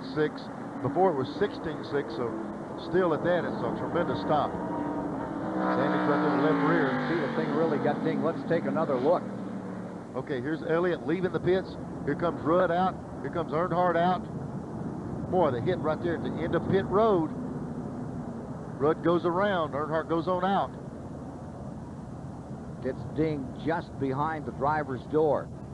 Rudd coming around to get back in again. Okay, there's Earnhardt up there beside Rusty Wallace. I'm sure he's asking Rusty, take a look at that right front. Let me know what that thing looks like. Earnhardt got hit on the right front when he made that contact, and somebody like Rusty, he'll look over and say, hey, you need to go in the pits and get that thing fixed or you're okay. Not much of a birthday present for Ricky Rudd. 37 tomorrow. There you see the damage on Ricky Rudd's car number 5, just back there in that lower panel behind the door. See, wiggle that car real hard, Ken. What he's wanting to see if it sets down. It looked to me as though when he wiggled it, that quarter panel set down on the top of that tire. If that's the case, that thing will wear the top of that tire, wear a hole in it. He's not careful. They got to make the choice. Do we come in and correct that problem, or see if we can live with it? He's doing that with the crew. Can take a look as he goes down, see if it bottoms out on that tire. crew looking on to see if they should bring him in or not. How about that 3 car? Did that take any damage? Took a pretty good lick on the right front. Might have done the toe in or toe out damage on it. I think he may fit. He may see Earnhardt this time. Wrong. Staying out there. Let's take a look at the right front on Earnhardt's. We can see that's the area that hit on his car. Looks like most of the lick was on the tire itself. No, just right up there. Right in front of the fender a little bit. The question is the toe out. Is it out when he take a lick like that on the steering components? Looks like maybe both of them just have body damage. The spotters on top of the pit road, they're looking at TV. They want to see themselves if that right front's rubbing. Yeah, that's right. They're saying, we don't want to see ourselves. We want to see that race car. Get that thing out of there. I'm sure the crews are hollering, put the camera back on the right front so we can see what we got. Well, this is happening lap 356. We're under caution. Rudd collected Derek Cope, sent him spinning out of turn number 2. Brought out the 5th caution. Let's go to Randy Pemberton. As soon as he comes through here. Well, Richard Childress, Andy Petrie, all the guys, they're watching the monitor. They'd like a nice tight shot of the right front if we could. We've done it for other teams before. It's television. They're trying to figure out if that right front is rubbing. It was difficult. They're saying it's close. It's like a huddle. They said break. We'll take a look. I think they're going to let him go. They're going to leave it like it is. I tell you what, you realize just like when he pulled up to Rusty and was asking him, was that right front rubbing? Looks like they decided to go with it. Rudd is questionable on the left rear of his, so both of them are going to take the chance and see if they can go. This late in the race, you got to gamble, I guess. Watching that wireless motor television down there, getting that shot. Those folks are getting a good look at what that number 3 looked like. I guess they're going to leave him out. Indeed, Neil, that seems to be the story as they get organized. Pace cars coming in at lap 358. We go green. Down for a start. On the brake, Wallace first, Elliott second, Earnhardt third, Gordon fourth, Martin is fifth, Kyle Petty sixth, Brett Bodine seventh, Waltrip eighth, Terry Labonte in ninth, Ricky Rudd out back. Top 10. Wallace trying to get away. After him comes Elliott. Elliott fades a bit high. Quick Mask back in 13th down the inside. Elliott's best this year. He had a third of Pocono in July. And of course, he won the last race of the 1992 season at Atlanta, take place in November. Always a good one. Boy, Elliott staying right there with Rusty. Seems to stay right with him. Question is Martin. Martin is sandwiched back behind Hutch Strickland, the 27th car, who is running 15th. But here's the struggle, and it's for the lead. Bill Elliott, who has not tasted a victory since that last race of '92, working on the back end. And now all of a sudden, Jeff Gordon slows down dramatically. Gordon coming down in 5th spot. Drops all the way back through traffic onto the rear. Something amiss there. I think what happened, Kenny, just got shoved outside, slid out to the outside of the wall. So the battle continues up in front. 361 complete. We'll be back with more of it in a moment between Wallace and Elliott for the moment at Richmond.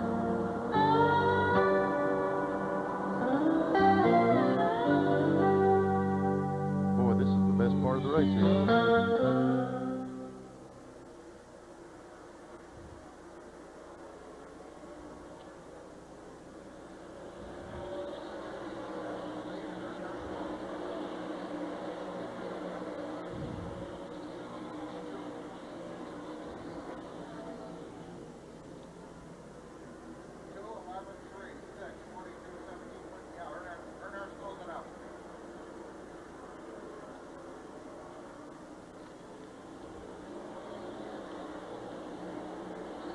Well, I'd say this thing right now is going to do what. This will settle out in about 5 laps. Hello, Neil. Yeah. Listen, I was on a meeting just talking to Junior shooting a bull before this thing started. Yeah. They walked in and and he couldn't drive his car at all. It was history. He wouldn't turn in the corners. Junior called Mike Beam in and said, let me tell you what I want you to do to that car. And Mike Beam said, well, I don't know if he said, do what I tell you to do that car. He did it to the car, and it's flying. Okay. You need to tell that story.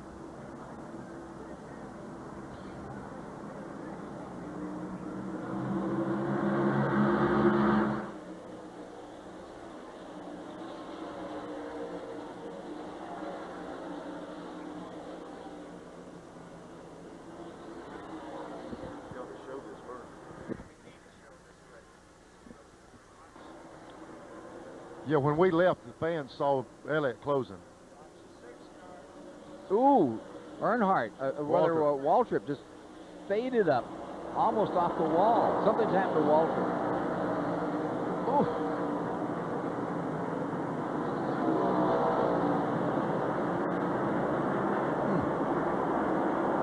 Yeah, here we go. Yeah. Elliott's all over. Ah.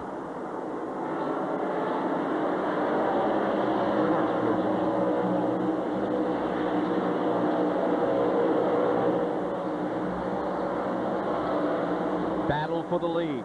Three-car struggle. Wallace first, Elliott second, Earnhardt third.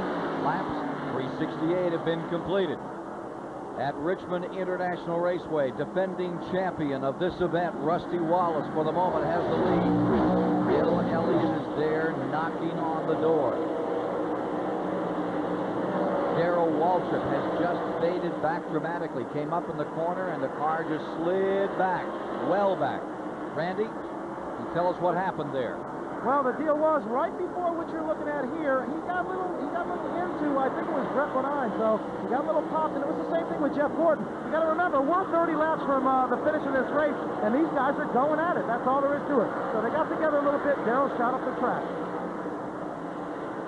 Waltrip's being shown in 10th spot. We're back with you live, and we're watching Put a Lap on Bobby Hill, and up in front.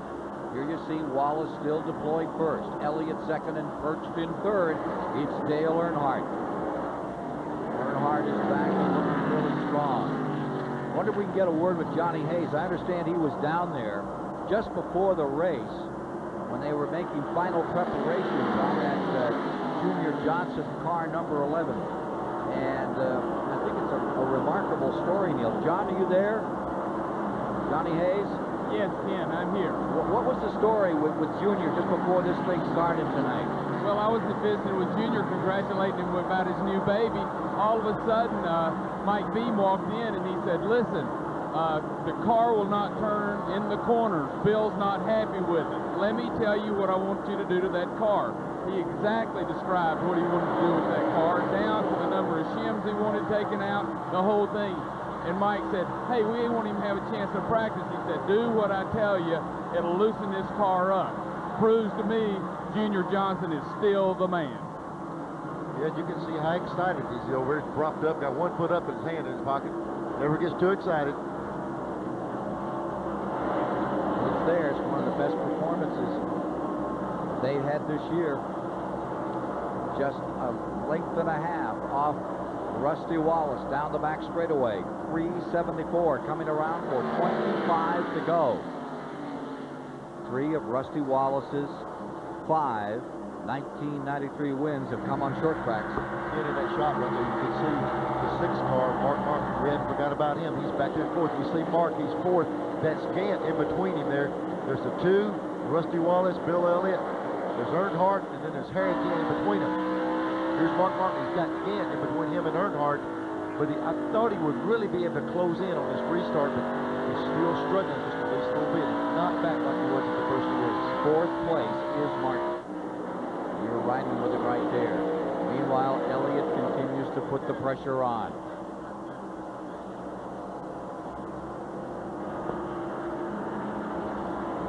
Leaders hustle down into turn number 3. Martin's within striking distance. Bobby Hillen giving a V-shot from further back in the field. I'll tell you, Hillen being shown, excuse me, Neil, but he's in 24th position with these pictures. You know, right there, Elliott really closed in on Martin earlier, and then Earnhardt got after Elliott pretty hard, lost some distance. It looked like Elliott's able to come right back up on Rusty again now. He's going to make him work for it. want you to forget, we'll be back with you at Charlotte, North Carolina. Saturday, that great Busch Grand National competition, and Sunday, October the 10th, 500 at Charlotte. Yellow race, always a dandy at Charlotte Motor Speedway on the 1.5 miles. Love that racetrack. And this Richmond track, my how it grows. Year after year, they just keep putting the money right back into it and improving it. Had a big golf course event this week, raised thousands of dollars for charities here in Enrico County. Now tonight, as we mentioned earlier, every seat was sold out in April. The only question is how many more seats can they add for next year to take care of the people that want to be here. Yeah, they might be sold out, but nobody's using them. Everybody in the grandstands on their feet right now, with Elliott and a chance to get after Rusty Wallace for the lead. Rick Mast in that number 1 car is a lap down. He's being shown in 12th. The battle is right here. Ricky Rudd is in 6th. Just in front of him is Kyle Petty. Just behind him is Brett Bodine. Ricky Rudd, who was a real factor, then got spun on pit road. After he had collected Derek Cope out of turn 2. From Richmond Raceway, great aerial shots being provided by Ray Vestas. We've got a crash, strong one in the main straightaway. 2 cars locked together going down. They have pulled themselves apart and continue. I think Hillen was one, and I think Trickle was the other. With 18 laps to go, do you come in? Do you stay out? I'd hate to be that lead guy with that decision right now. Coming down the main chute, Bobby Hillen got tangled up with Dick Trickle in the car number 38, the Pedigree dog food car. You talk about some corporate decisions. Those pit crews are doing some judgment calls right now. They've got just a split second here to decide whether to bring their man in or leave him out. That's the 39 car. I think I said 38. I stand corrected. Never heard a count.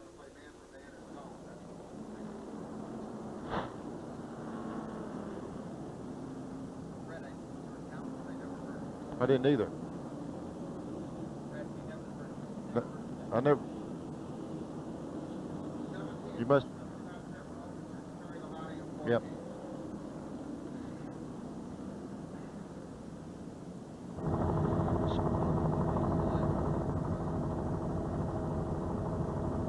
You're kidding.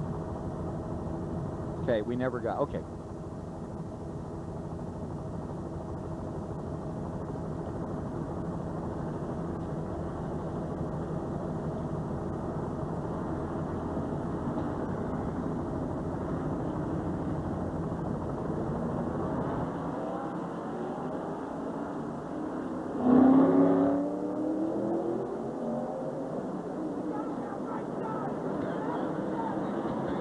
I tell you what, now, Walter, was he still on lead lap? Yeah, but he put tires on.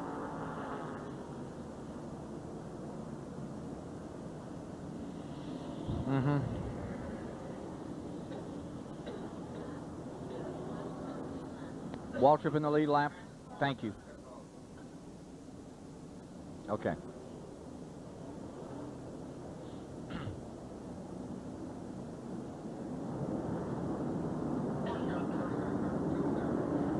.384 laps complete, so we're down to the final moments, the dregs of it, but they're pretty interesting ones tonight. There has been a caution. There was an incident in the main straightaway. You're riding with Bobby Hillen. He's coming down the main straightaway, and there you see the car of Dick Trickle getting loose, the Pedigree dog food car. Here's Hillen after that 38 spun coming off 4, and they just barely touched right there, and now they're back out again. They're giving 1 to go, Ken. Only 2 cars pitted on that caution, Labonte and Darrell Waltrip. The guys on the lead lap, there were just 2 of them that pitted. So now there are 15 laps to go. Car of Hillen, the 90 car, which was the onboard camera car, and Trickle were in contact for a moment down here. Yellow was thrown. It's been out for 3-4 laps now, and at lap 386 they'll turn them loose. Ken, something that's going to be a problem right here. You see these cars on the inside, the guys that were lapped down, they put fresh tires on. They didn't have anything to lose. Now they're going to be quicker than the leaders. Remember, so they're going to be possibly in the way, not in the way, but they're going to be quick as the leaders are quicker. Atlanta and San Diego tied in the bottom of the second. Don't forget, you're going to see the last game of that series tomorrow, 4 o'clock Eastern, here on TBS. We're underway. Final moments. Oh! Car getting spun in front of the field. Big crash. That coming out of turn number 2. 1, 2, 3 cars collected. Hillen is all smashed up in the front end. The Heilig-Myers car, they're coming back to caution. Well, it was what Neil called. Those cars on the inside had the bite, they had the rubber. As you ride here with car number 90 and take a look at what happened to the Junie Donlevy car. Donlevy, a legend in this part of the country, been building cars for almost half a century, 43 years. And this one you can write off. Yeah, Gant was sitting in the racetrack, and I think Hillen come along and got into Gant. Here where we're inside with Bobby Hillen. Yeah, he's okay in the car. He's moving around. And he's got it fired. Here's Gant's number 33. He got sideways. Remember, he was one of those cars that made that tire change. I think he may have got clipped going in, got it turned sideways. He was in the center of the track and was center punched. Here it is again. Here they go down in the corner. We see Gant on the inside. Wham, there's Earnhardt. They get in the rear, then gets up into Elliott. And then here comes Gant down off of the racetrack. Let's see where Hillen comes from. The Gant backs up in the track. Oh, Hillen, nowhere to go. Clips him right on the rear back there. So much damage to front of Hillen's car. Working to get Harry Gant back in this thing in car number 33. Hillen's night is over. The hook is out for him. So now we're at lap 388. I'm sure we're going to get back to green before this one's over as we watch Kyle Petty coming out. How about a 10-lap heat race on Saturday night? We're fixing to have How about it for the maybe win. a 5? In-car look at that wreck from Bobby Hillen's vantage point. Ooh, this is going to sting. Yeah, this is going down to the first turn right here. When then, okay, Hillen comes in. I guess got in the back of the 41 car, Parsons. He was on the brakes trying to miss what was up in front. Okay, so he's going to go left. All of a sudden, guess when you come through the smoke? That's all the smoke. All of a sudden, you come out, wham. Bobby Hillen in his car really took a shot. Yeah, that'll give you a headache right there, I promise you. Real time from the in-car. Listen to this.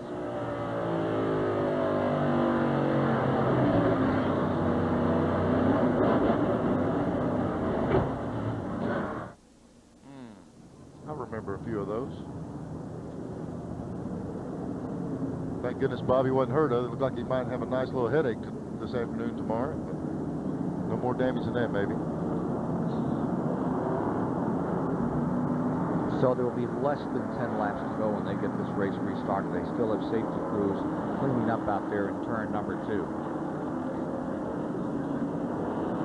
So let's bring you to where we are as they bring in this car number 90. We will have 11 laps remaining. I think it'll be about 9 when we get green. We have Rusty Wallace in the lead, trying to win it for 2 years in a row. It'll be Elliott in second. Earnhardt will be in third. Rudd is closing up on fourth. Then comes Mark Martin in fifth. Gordon in sixth as we get 7 to restart. Labonte will be seventh. Darrell Waltrip in eighth. Brett Bodine in ninth. Don't go away. This is going to get interesting. Kyle Petty in 10th. 10 cars in a sprint. A typical Saturday night shootout.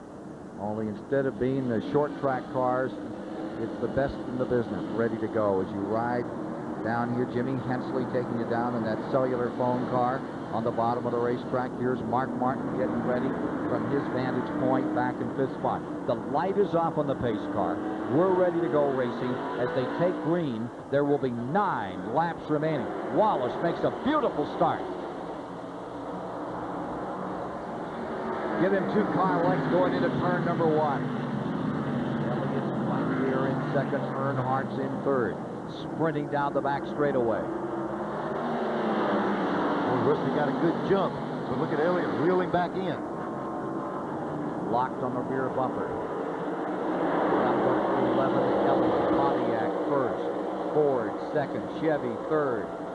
Standing room only crowd. Standing all the way here in these last few laps. 10 cars in the lead lap. Can Wallace stay there? Elliott was able to close that gap up. Catching a guy is one thing, but passing on this size racetrack when two cars are pretty evenly matched, it's going to be tough. 7 to go. There's Earnhardt closing in on his bumper of Bill Elliott. If these two guys get going at it, Rusty's looking at that mirror and saying, have at it, guys. Y'all race all you want to race. There's Elliott, slid out just a little bit, getting in that corner. Slipped a little bit. There's Earnhardt down the inside. Elliott's car just arced up off that corner, pulled him way off the corner. Earnhardt to the bottom, and he's there.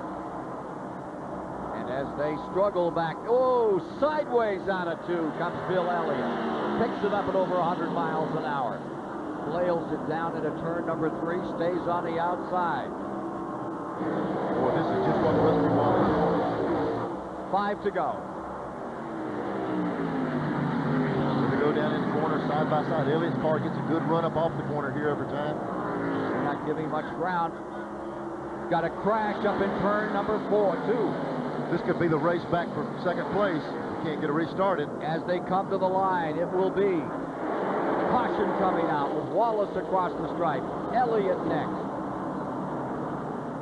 Followed by Dale Earnhardt. I tell you what, the pace car better be fast. He's about to get run over. Trickle's car down on the bottom. It backed into the wall, and that one got snubbed up considerably. I'll tell you what, he's got it moving, and you can bet if he gets it off the racetrack, NASCAR will go green in a hurry here to finish this thing on the green. They're calling the safety equipment back in, parking back in position, so as soon as this 39 car gets around, they'll go green. There's 1 to go this time, so they want this thing to end on the green. Pace car brings him down by. The Pontiac pace car has that field in tow. It's Wallace, followed by Elliott and Earnhardt and Rudd. 1, 2, 3, 4. It's going to make it be 3 to go when they come around. No, that's right. There'll be 2 that come by and take it at 8. That's 397 right now. A 2-lap shootout for a $700,000 prize. Yep, I would say. You just kind of do what you got to do this next couple of laps. And what would you do, sir? I don't know. You know, we're seeing Rusty so good on the restarts. His car accelerates good on restarts. Say you were back there in 2nd or 3rd, and your old pal Wallace is up in front. Well, you just got to go. You know, you got to try to go as hard as you can. With 2 laps to go, somebody's going to make a mistake when you get around just about. All right, 2 to go. Pace car is in. This is it to decide it all. Don't forget, October the 10th, Sunday, from Charlotte, North Carolina. 500 miles of the most competitive automobile racing in the world here on TBS. Wallace is away. Elliott's right there. Earnhardt goes up to the outside. Nice move by Elliott. Earnhardt thought he had a move up there. Bingity bang in the back straightaway. Schrader down on the bottom side, making up some ground. Back comes Earnhardt into the back end of Elliott. White flag is out. 1 to go. Rusty Wallace is there. Martin is back in 5th spot. The string will end at 4. Down the back straightaway. It's Rusty Wallace in front. Elliott making one final stab. It is not enough. Rusty Wallace has done it. He's just won his 27th Winston Cup victory. And he did it really the hard way tonight. Had to make up a lap and come back, and he did. Rusty Wallace has done it. The Miller car, the black and gold for Roger Penske's team for the 2nd straight year, has won their race. And a standing ovation from 70,000 for Missouri's Rusty Wallace. Good going.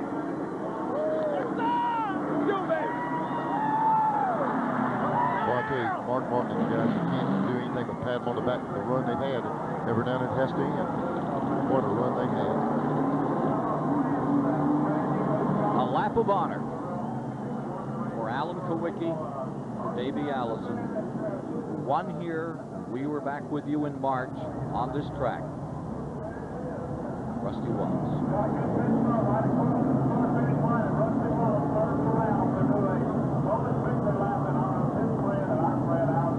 Second spot to Elliott, third to Earnhardt, fourth to Rudd, fifth to Martin, sixth to Bodine, seventh to Darrell Walton. It's Rusty Wallace's moment. He'll be pulling into victory lane. We'll have a chat with him in just a moment. After this outstanding run, Rusty Wallace victorious here tonight at Richmond for the second straight year. He's pulled it off in style. 89, 92, and 93, the record book will show that Rusty Wallace of St. Louis, Missouri, was the champion at Richmond International Raceway. Ken, while going the last lap, there's Earnhardt going over the truck on that last lap after the caution, after the checkered flag. Well, Ken Schrader, let's take a look and see what happened. They're coming off the fourth turn here to start-finish line. And Earnhardt and Schrader get together coming down through here. And this is not the end of it. They go down in the first turn. Ooh, there they go. That's when we had the other action back up on the front straightaway, but they really got together coming down through there.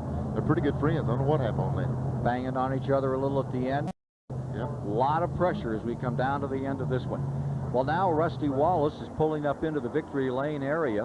As we mentioned, now there are 7 races left this year. The pressure is on. Wallace picks up a very few points before this is over. Perhaps 10 was decided tonight.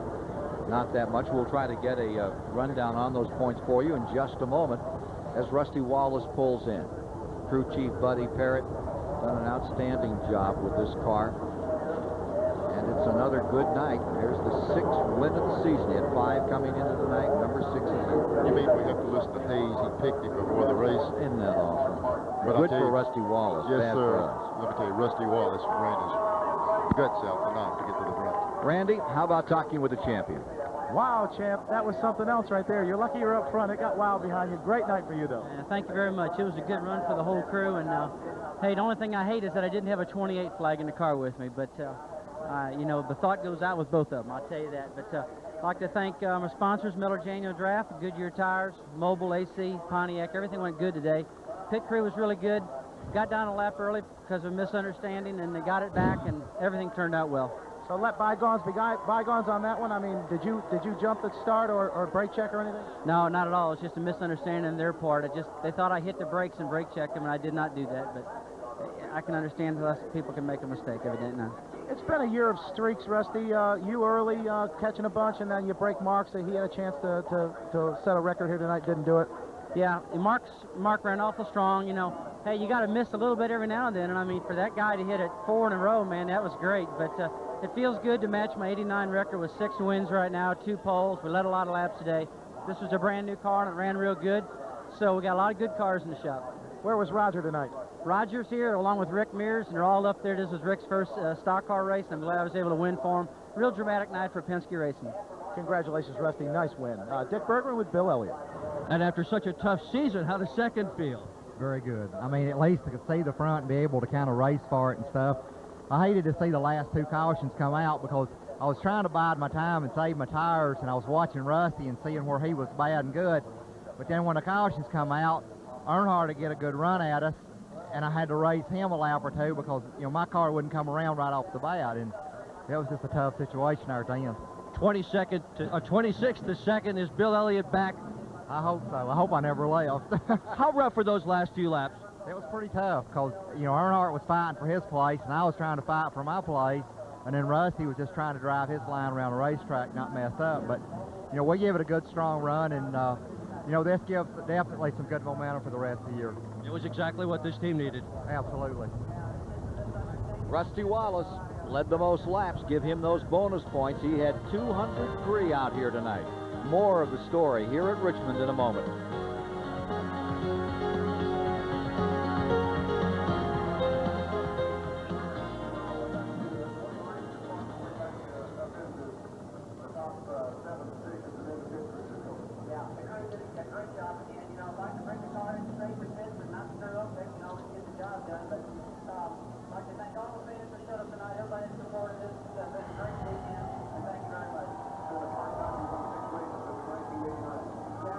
I'm back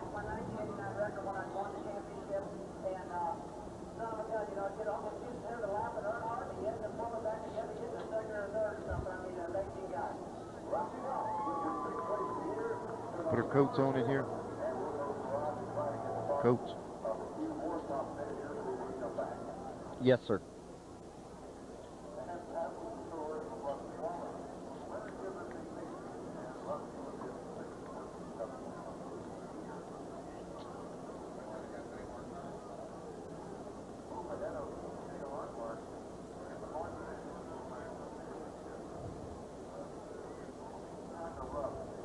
Coates or without Coates?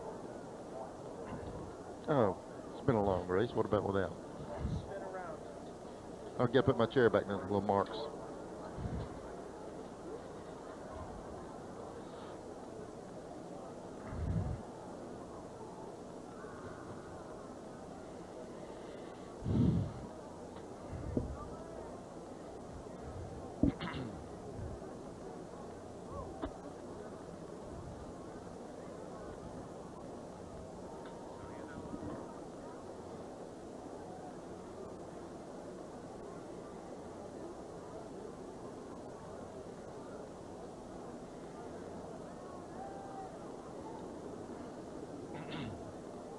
You got points?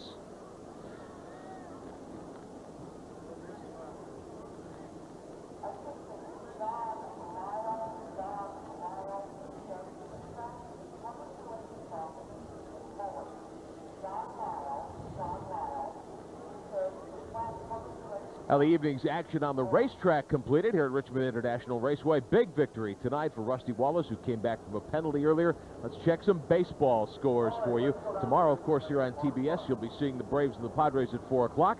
Tonight, St. Louis, the Cardinals beat the Giants 3-1, so that puts the Braves another half length out in front. The Braves in action tonight in San Diego, 3 innings complete. No score in that one. We'll keep you posted on the scores tonight before we leave the air from Richmond this evening. Good to have you with us, of course, tonight here on TBS. And again, tomorrow's matchup, the Braves and the Padres, 4 o'clock Eastern time right here on TBS. You'll be able to follow the Braves pennant chase once again tomorrow. Let's take a look at the True Value Hard Charger standings tonight. Of course, True Value pays $5,000 per race, $50,000 for the season standings. Mark Martin wins the True Value Hard Charger prize tonight with 1,065 points. Rusty Wallace, who led most of the latter portion of the race, won. Gets second in the Hard Charger standings. Darrell Waltrip, Bill Elliott, Kyle Petty rounding out those standings tonight. A great battle, lots of interesting activity on the racetrack. Rusty Wallace, your winner here tonight at Richmond. Let's talk about points for just a moment here tonight. Earnhardt is still very much in front as we get down to the last 7 races, Neil, with 3,544, but Rusty Wallace took a little bit of a bite out of him tonight, whereas it was 304 points between first and second. Now it's only 284, 3,260 for Wallace, followed by Martin third, Jarrett fourth, and Shepard fifth. So Wallace is going to make it interesting as we get down on October 10th to Charlotte in the last events of the year, closing out in Atlanta. I guess these guys keep wondering what they're going to do next to catch Earnhardt. They keep winning races, and he keeps staying right there behind him. It's hard to get a gain on him. Well, you know, something that Rusty Wallace said years ago, he said he always wanted to come off the 4th turn on that final lap with the wheels on fire, and that was really the case tonight. They were on, A, because of the brakes, and B, with 2 laps to go, getting up through gears to come down to finish this thing up. Yeah, no, you talk about somebody with wheels on fire. We got Ricky Rudd down there, pits. Dick Bergeron's with him. Let's go see what happened there. Well, that was a wild end. What happened there coming out of the pits, Ricky? Yeah, a lot of things happened at once. I guess Dale wasn't looking where he was going and pulled right out of the pits and drove right beside him and knocked that rear wheel alignment out for us. So that was kind of our night right there. But I don't think it was intentional. Harry Gant and I did the same thing the week before, and it's pit crew members dropped the jack. That's our signal to go, and Dale just drove right out in pit road and run into me. But, you know, I wish that we had a chance to race him at the end. The guys were making adjustments to that Tide Chevrolet all night long, and as the race went on, it got a little bit better, and we just hate that we didn't get a chance to get up there and try to race him at the end like we should have. Schrader got in the way there at the end. I think I'd have got by Dale. What did you have to adjust into the car to make it fast at the end? Well, I think they just kept playing with air pressure, and they went every different way they could. And finally, the last couple of sets, it got better and got better. And then finally, we were looking real good, and then got wrecked on pit road. Ricky Rudd, where do we go from here? Next year, you're going to be able to do this kind of running with your own team? Oh, man, I love this. You know, this is what racing's all about. I love Saturday night racing. You know, I think for a while there, everybody's tempers are hot, but, you know, get a chance to get a cool drink of Gatorade and everything cools down. We're ready to go again. Okay. Randy Pemberton. Well, Mark Martin sitting here interviewing with some local media as far as MRN Radio. Mark, a good run. There was a time when 6th place would bring a real big smile to your mouth or to your face, but it wasn't a bad run tonight, but it broke your streak. It'll be all right tomorrow. You know, it was a frustrating night because we checked out on them at one time and got so far ahead that we quit running hard because we were feeling kind of bad because we were beating them that much. And then, you know, and then, man, later on, it was like we couldn't keep up. You know, we did everything we could and tried to adjust the car, and it just, it slipped away from us. What is it? The track, it gets rubber, it gets oil, it changes a little bit, I suppose, but what changed it for you? I don't know. I can't explain it. You know, there's some, you know, we didn't anticipate it. It just happened, and so we dropped back and did our best. And we got caught on that last deal right in the middle where it was hard to decide whether it'd be better to come for tires or not come for tires. If you're further back on the lead lap, you got nothing to lose. We were kind of caught there and just sort of stayed, and that was probably a mistake. Cost us a couple spots. Did you get worried that those guys took on tires, some of the guys that were lapped down, and they lined up on the inside of you? I don't think that ought to, that was awful. I mean, it was really hard. We almost tore some cars up there when Harry spun and all. It was really hard to race, and there was a lot of pushing and shoving, and Rex looking for a place to happen, but we got through it. Okay, well, he brought a clean race car home, and he'll go to Dover next week and be tough there. $49,000 richer tonight is Rusty Wallace after his success at Richmond International Raceway in the Miller Genuine Draft 400. And we'll be back to interview a couple of the other key players in tonight's race after we pause for these messages.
You okay? Yeah. We survived it. What'd you think? What'd you think? Pretty good show.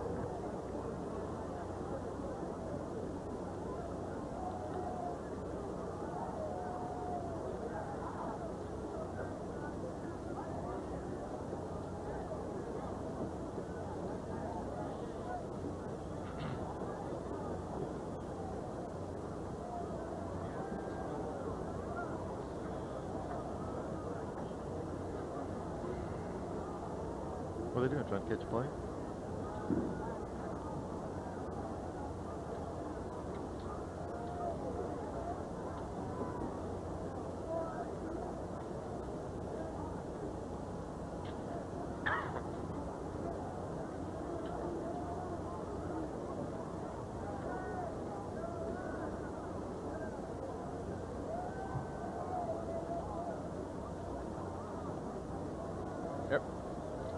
Everybody laughs at me. You got to save.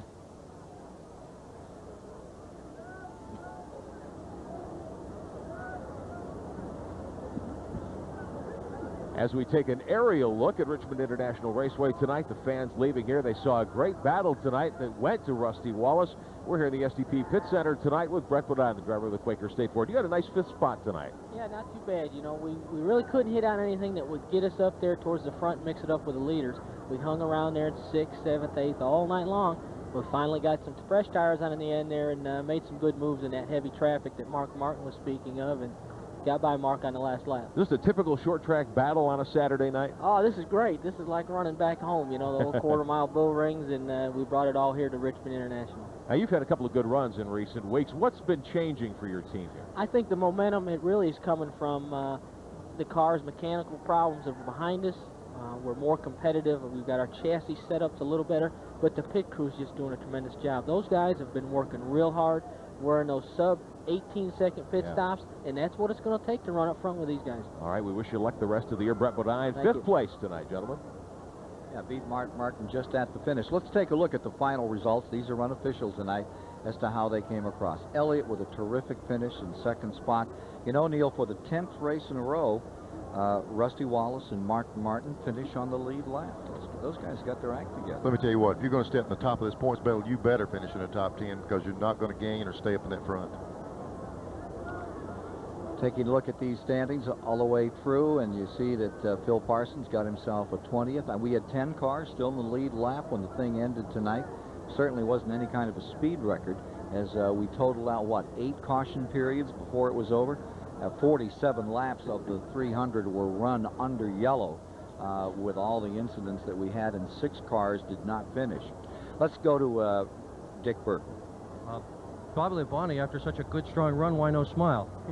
Well, I don't know. You know, it's just one of them deals that I lost a lap there and then lined up in the wrong line, passed some cars shouldn't have passed, and got penalized and lost another lap. And, you know, had a pretty decent car for 50 laps, and then it just kind of fizzled out.